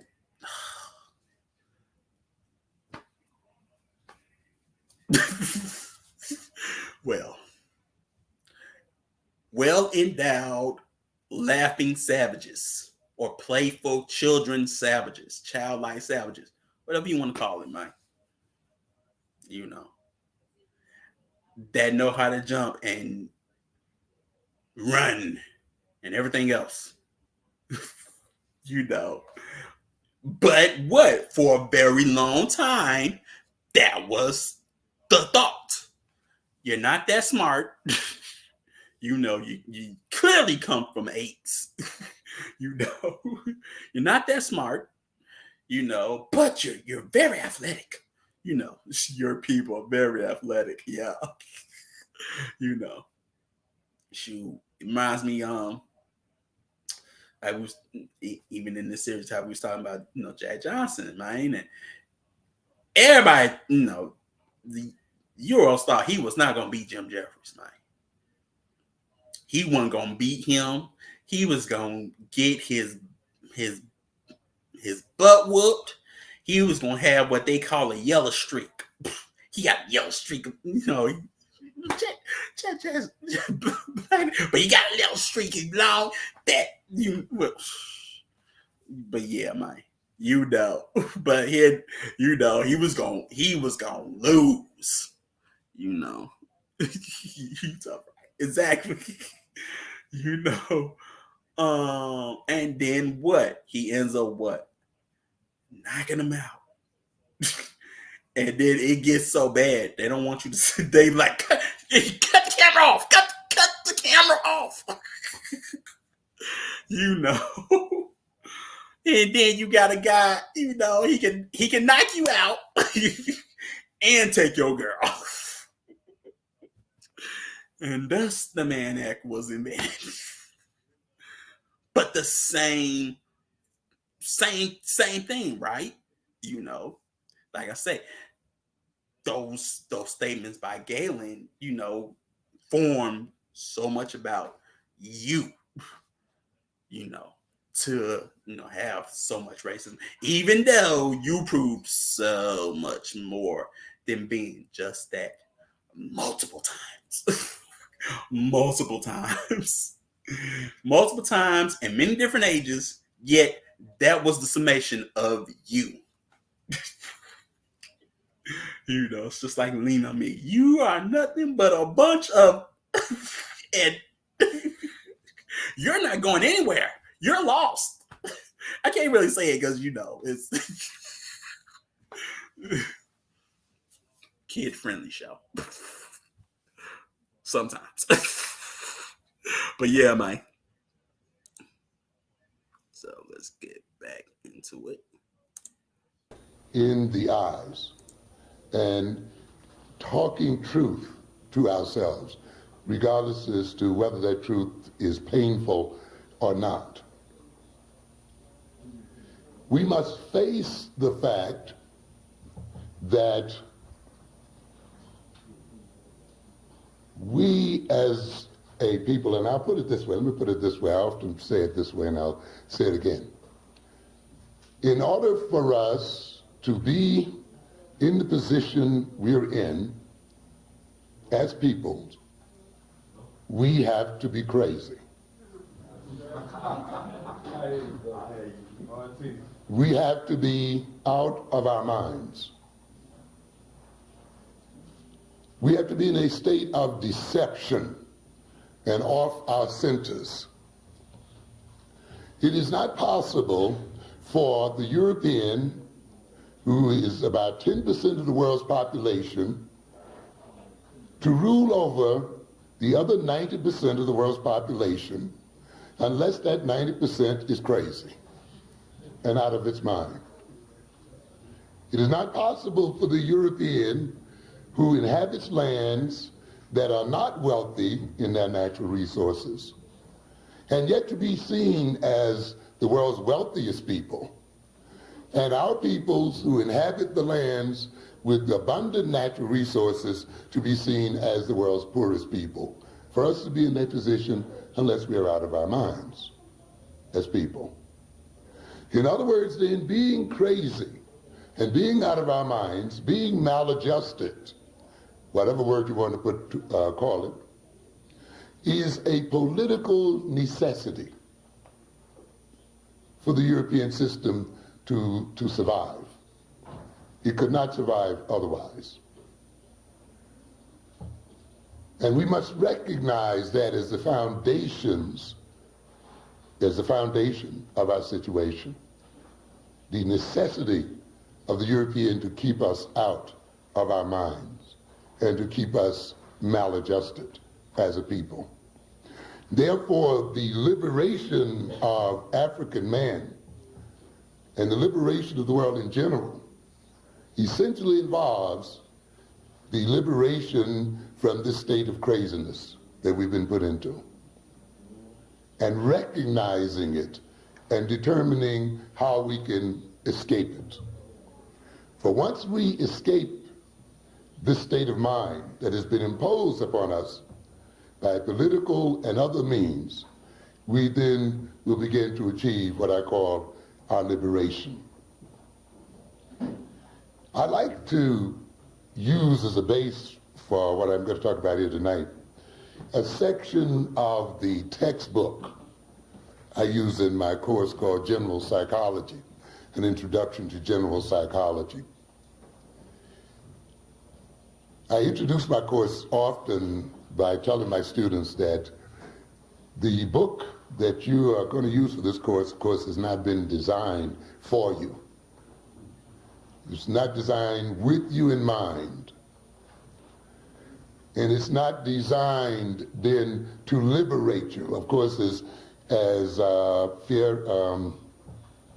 Pablo Freire says, the idea of the oppressor giving the oppressed a liberating education is a contradiction in terms. However, I use the book to a good extent, first of all, because there's not a good third world psychology available. And that is a project I hope some of us will undertake when a general psychology book is written for our peoples. But I use this general psychology to demonstrate, though, to my students, how with the right interpretation, that book can reveal in many, many ways the means by which we are held in bondage as a people. And to illustrate the arrogance of our oppressors, in that in a way they can put right before our faces the very means by which people are manipulated and the very means by which people are held into bondage, and yet expect us not to be able to see it. It shows you then what great deal of confidence they have in their handiwork. That is, they have the confidence that they have so trained our minds that they can literally then put the secrets of how people are manipulated and how people are created and structured, and yet we will not see it. And to a great extent, that has been true. So to a good extent, what I do when I look at that textbook then is to work with it on the level that is presented and then try to move it beyond that level to show how then we could use this so-called psychology to our own ends. One of the sections of the textbook that interests me a great deal is the section that tries to differentiate the so-called normal individual from the abnormal individual, the so-called adjusted individual from the maladjusted individual. And it becomes interesting to note that in many psychology books, in fact, practically all of them, that the European generally writes on the individual level. Often the first deception that many of our students undergo is the belief that a general psychology course is essentially concerned with the individual mind. Because often the political context, the social context, the historical context, and so forth are left out. So that the student then is left to believe that what he's dealing with is something that is non-political in its basic nature, and something that is the result of the individual's own problems and the individual's own characteristics, and that the society and the political system has little or nothing to do with it. Of course, this is the first type of brainwashing our students receive in the colleges and universities of this country and in the secondary schools. I often then admonish them to, when you read this material, elevate it into the group level, elevate it onto the national level and onto the international level. And then you will begin to see how it applies not only to you as an individual, but is to you as a people, as a nation, and applies in the world situation in general. This textbook then provided a list of things which it said would indicate that the normal person has more of than the abnormal person. And I'll go down this list. One of the first things it lists is that the normal individual has an efficient perception of reality. Normal individuals are fairly realistic in appraising their reactions and capabilities, and in interpreting what is going on in the world around them. They do not consistently misperceive what others say and do. They do not consistently over-evaluate their abilities and tackle more than they can accomplish, or underestimate their abilities and shy away from difficult tasks.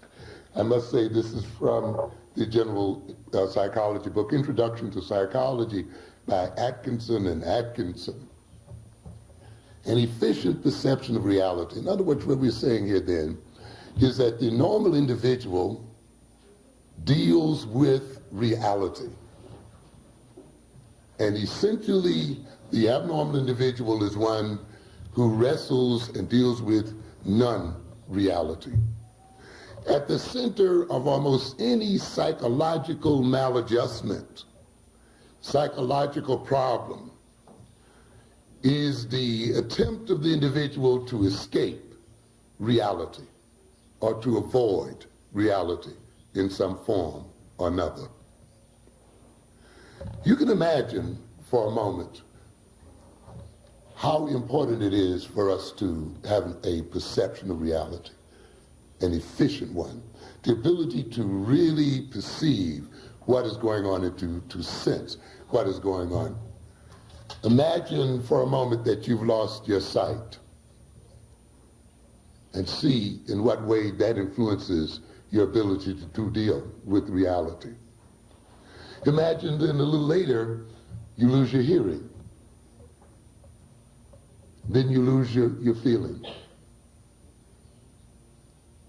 You lose your taste. You lose your smell. You lose your ability to feel your own body.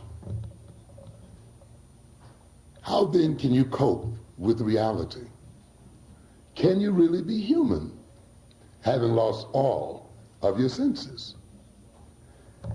You would literally have to be taken care of and guided by someone else.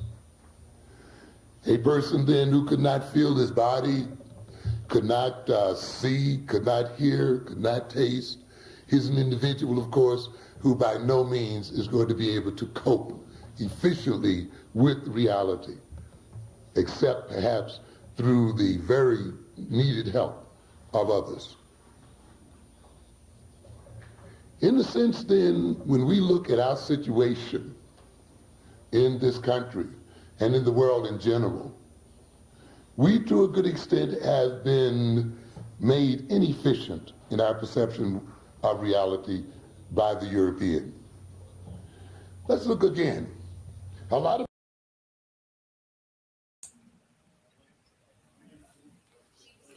Okay, but that's Dr. Amos Wilson, Hattiesburg, but that's your psychological element. But as he says more than once, in order for us to be in the situation that we are in, we have to be crazy. We're all cuckoo. Some say we're cuckoo for Cocoa Puffs. you know.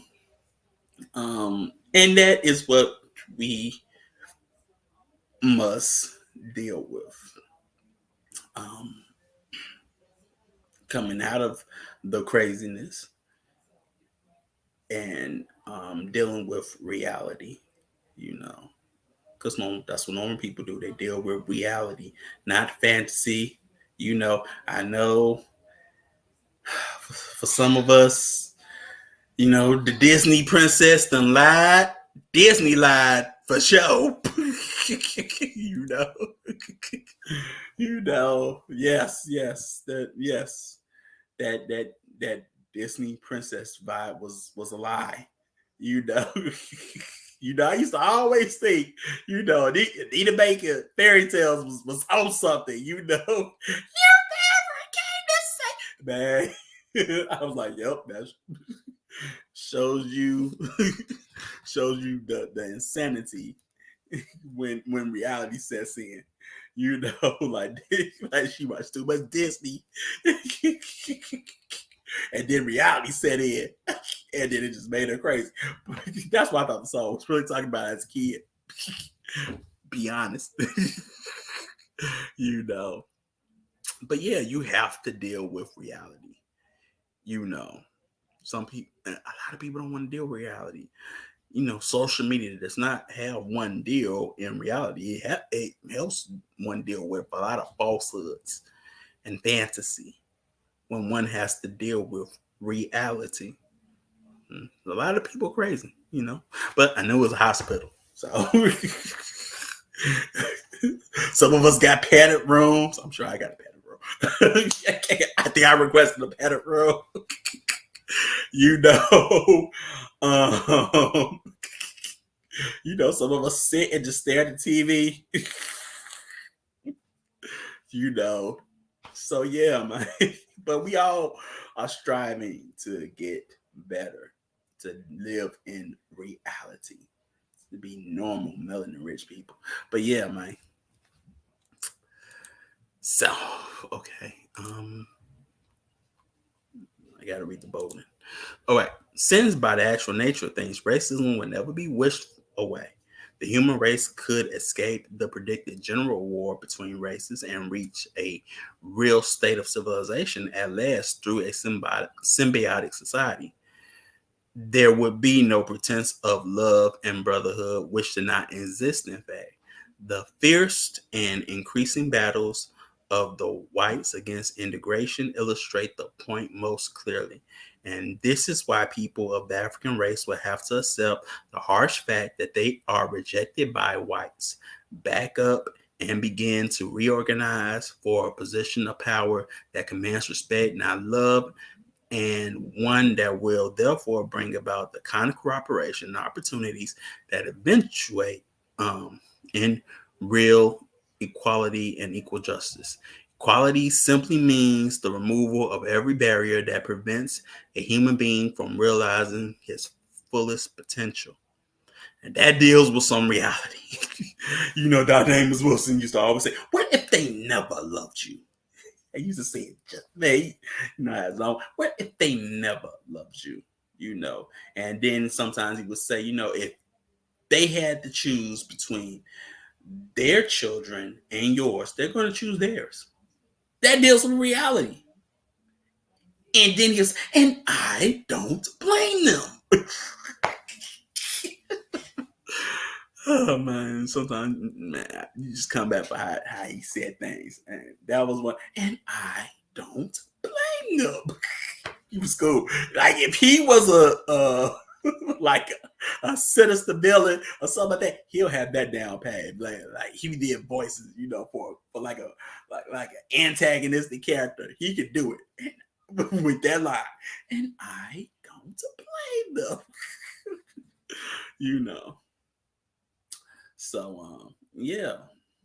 You should be striving for power, not for love and brotherhood, like you see on that old like mid 1800s still. Like, am I a man and a brother? Little slave, begging, uh, where you should be striving for positions of power and commanding respect. You gonna respect me, or I'm gonna kick yo. Because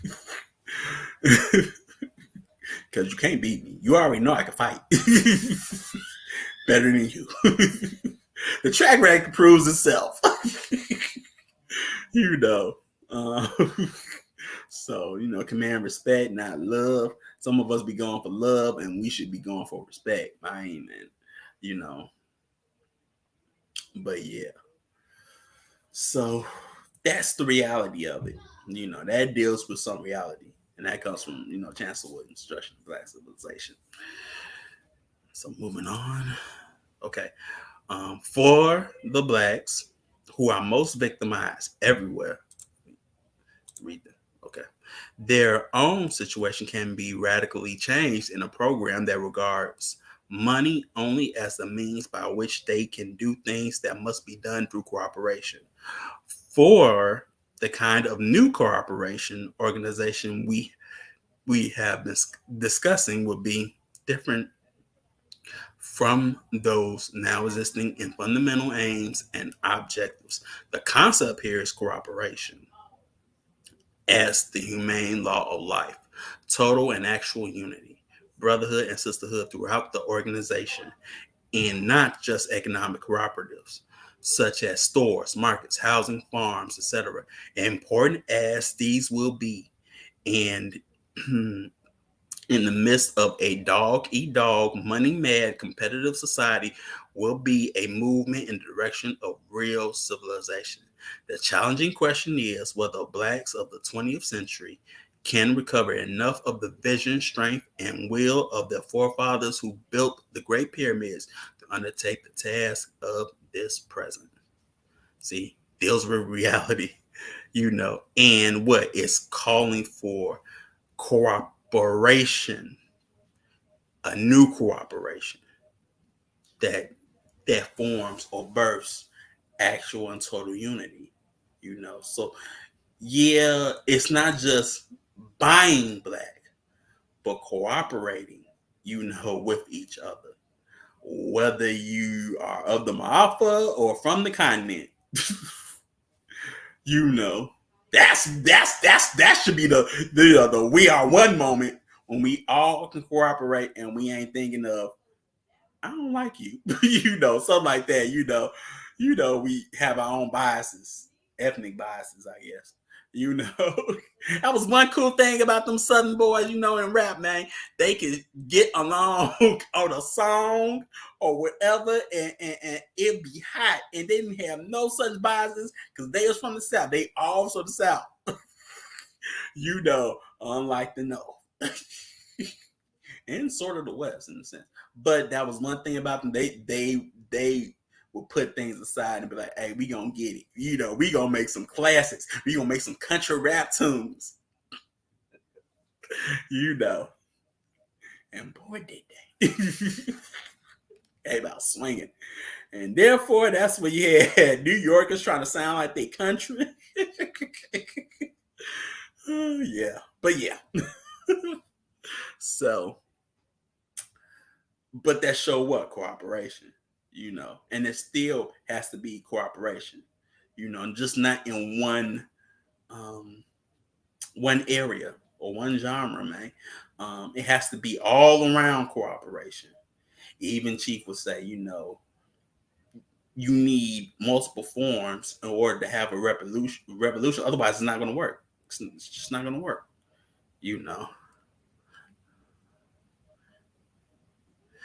What is country rap too? Oh, I bet you didn't listen. You didn't listen to Pimp Chad. Yeah, it's wasted. Yeah, you wouldn't know about them country rap tunes.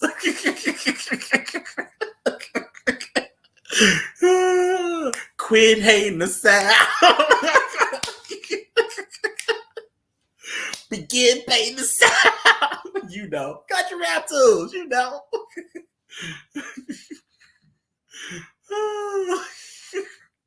There's a bunch of them. There is a bunch of them. I could go through the list. Take it to Texas, to Memphis 10. We can take it to Atlanta. We can take it to Florida. We can take it to North Click, Carolina. We can take it to Bama. And we sure can take it to that Mississippi. But yeah, and we can take it to VA, Virginia too. Yep, sure can. But mostly deep south. That's where the country rap tunes come from. If you don't know. From the north. It's not, well, the NOLA, but there is the Noya, there's the Magnolia, there's the Noya, and then there's the Calio. I think all my friends came from the Calio. Even though I've been to the Noya, but all my friends came from the Calio. That's probably why I'm biased. Oh yeah, I think all my friends came from the Calio. Yep, that sounds about right. But yeah, but it's more to it. You got that. You got Uptown. Cash Money taking over for the 992,000. Now that's gonna be a versus battle. I'm still waiting for that battle that will be a battle. Oh my goodness, I call it the battle for New Orleans. Cash Money versus No Limit. Now that's a versus. That is a versus. But yeah. That's what I really want to see. I'm gonna get crunk. But yeah, I mean, such corroborative, but everything must be corroborative, Can't just have it in rap. You gotta have it in a lot of. You gotta have it in war. You gotta have it in business. Gotta have it in politics. You gotta have it in craftsmanship. I mean, I was trying to be cool and say Magnolia, but the way they say it, sorry. Yeah, man, you got to be down in the Magnolia. The Noia. You gotta tap into it. It took me a minute, and I don't even have it because there was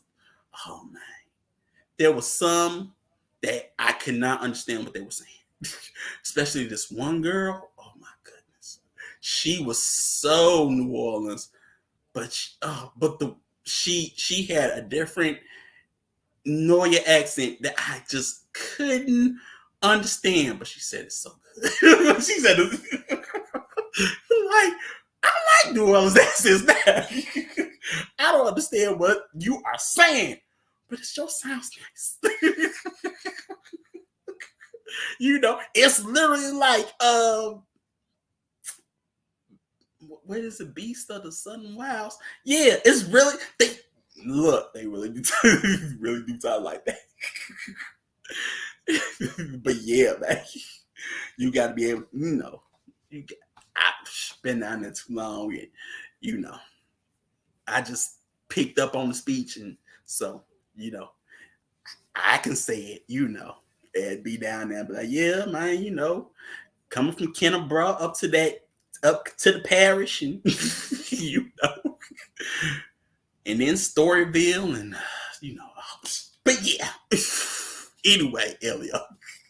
But yeah, there must be cooperation, and that cooperation into the reality, man. So,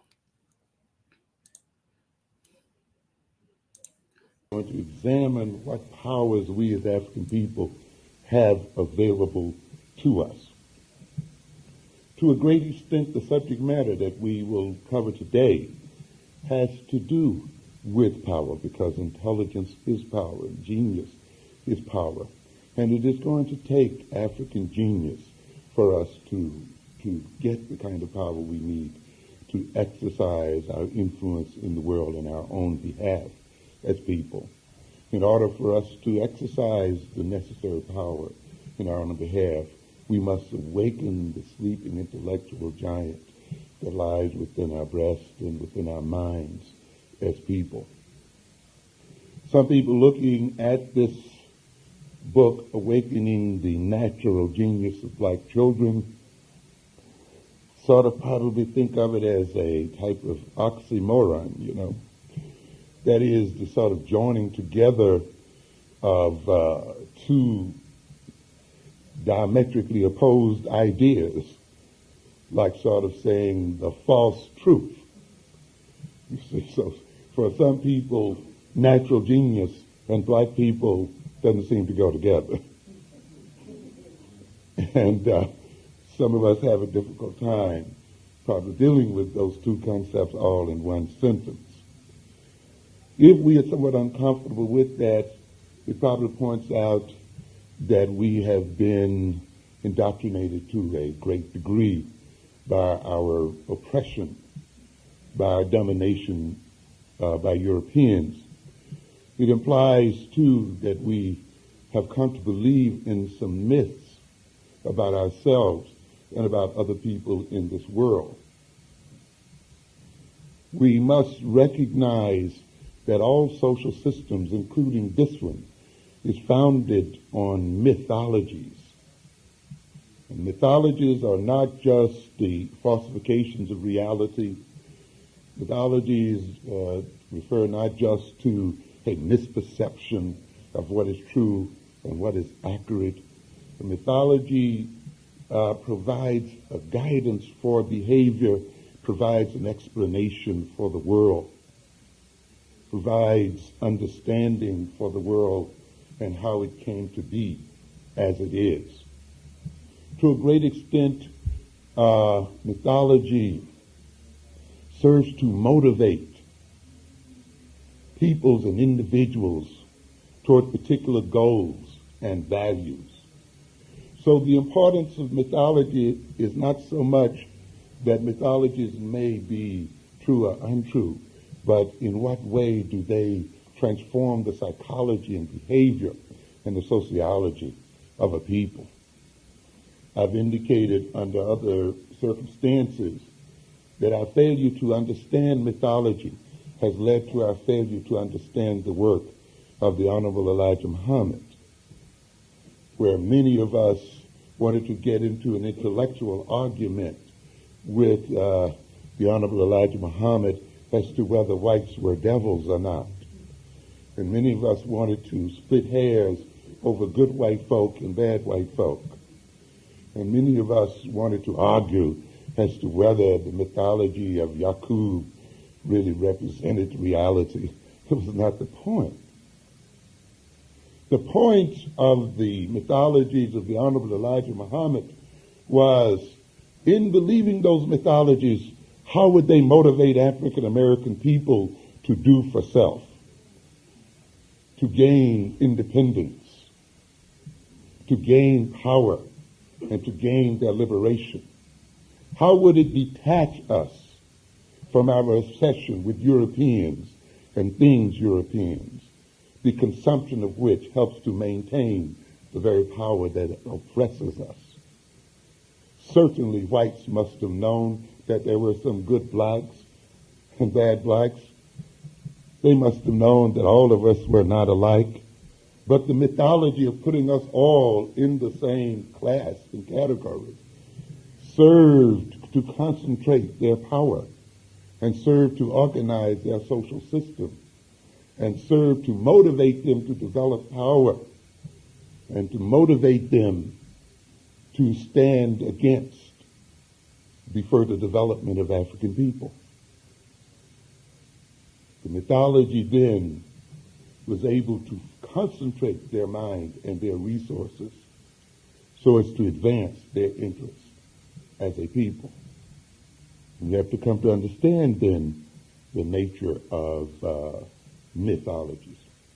Man is a mythical animal because man at no point yet has come to understand the universe in its totality, has come to understand why and how we've come to be here and for what reason we're here. And yet it is a deep yearning among us to know these things.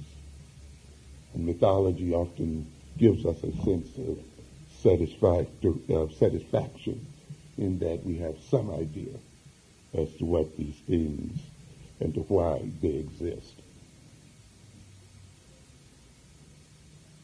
This society then is built on mythical foundations. And myth turns history into nature. What do we mean by that? Many of us who are ignorant of world history, many of us who are ignorant of African history, whose knowledge of history started with the study of Eurocentric history books, and whose knowledge of history started with our own birth and experience here, have come to believe perhaps that the white man has always ruled the world, and therefore he always will. We have not recognized that the white man's domination of the world is but an instant in the long history of mankind.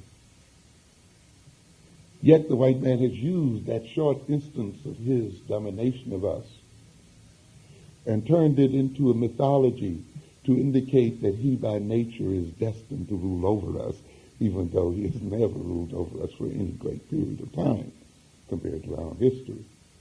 But those who lack a knowledge of history will be deceived by the mythology that history has generated.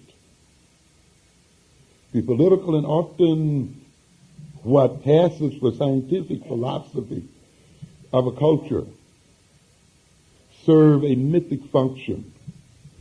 They serve a mythic function when they maintain that a particular social order is natural and reflects the nature of things as they truly are, as are ought to be. In other words, the European tries to convince us that as he dominates today, his domination represents the natural order of things and the way things ought to be. And therefore he converts his short history of domination into a theory of nature and tries to convince us then that we are naturally subordinates in that history. The underlying assumption of white supremacy is that the right of whites to dominate blacks is natural because blacks are by nature believed to be inferior to whites. Thus, the social order of white supremacy is considered to be legitimate by its perpetrators and all too often by its African subjects, when it is believed to reflect or comply with natural order. This belief that the natural order of things means that the white man must be the dominant force in the world occurs in many blacks because of our conditioned internalization of basic Eurocentric mythological dichotomies, that is, basic divisions that the Europeans have thrust upon us, with which we are all familiar.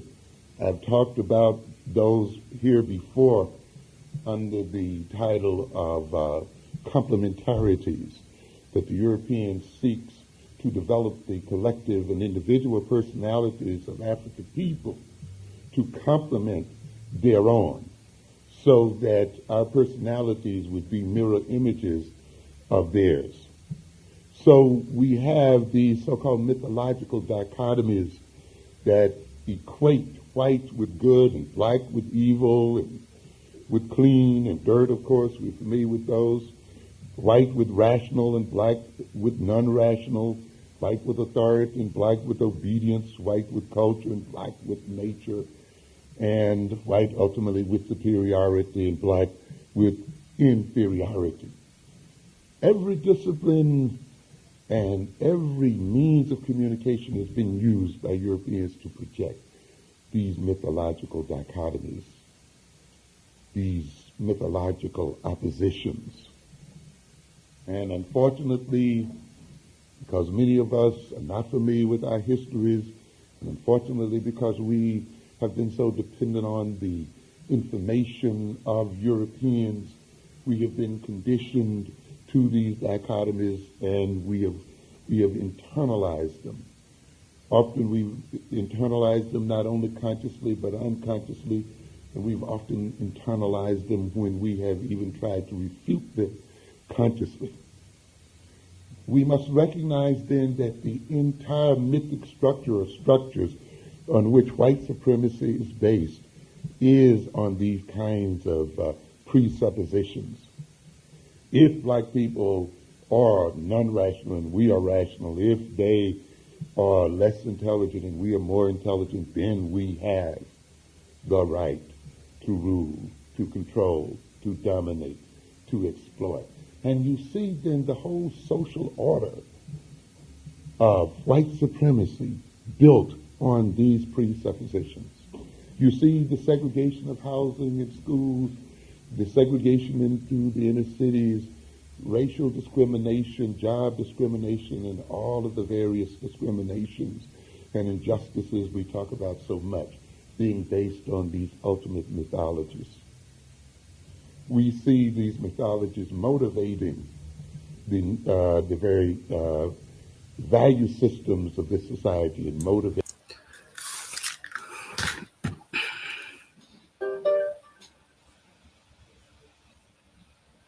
Yeah, man. I mean, I could play so many dang on clips from um from Dr. Amos, man. I mean, you would think, he was a dang on, AK. You think he was his own Draco. He got so many clips. But but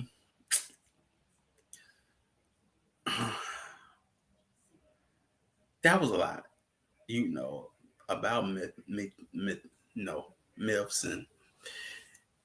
and things of that nature. I mean, I like what he had to say about Elijah Muhammad, because people would, debate back and forth, and he's like, that's not the point. See, he says it his own way, his own special way. That's not even the point. That's not the point. you know. And then, with all of that, now you see, at least for me, for a lot of you, why you said, Afro futurism is so important. Because why? It builds mythologies where we can do for selves. We can go into space by ourselves and boldly go where no man has gone before. I'm not very a fan of Star Trek, but I'm just saying it can be done. You know what I'm saying? And we do it with style. you know. That's why my favorite Star Trek captain is Captain Sisko.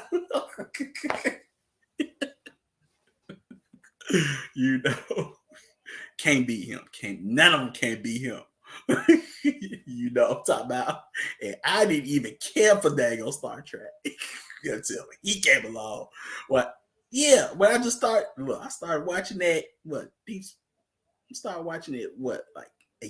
Last year? And I was like, wow, this is actually good. I refused to watch Star Trek. I was a snob. But yeah, man, that's why it's needed. Things like that.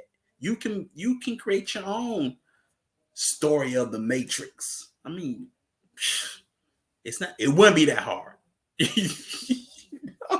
That's reality. That's reality for us. And then how you do for self and get out of there and go to Zion. I mean, and find a permanent solution to the problem. Not no Band-Aid or no truce. Or whatever. It is what it is. But yeah, man. You know what I'm talking about. But yeah.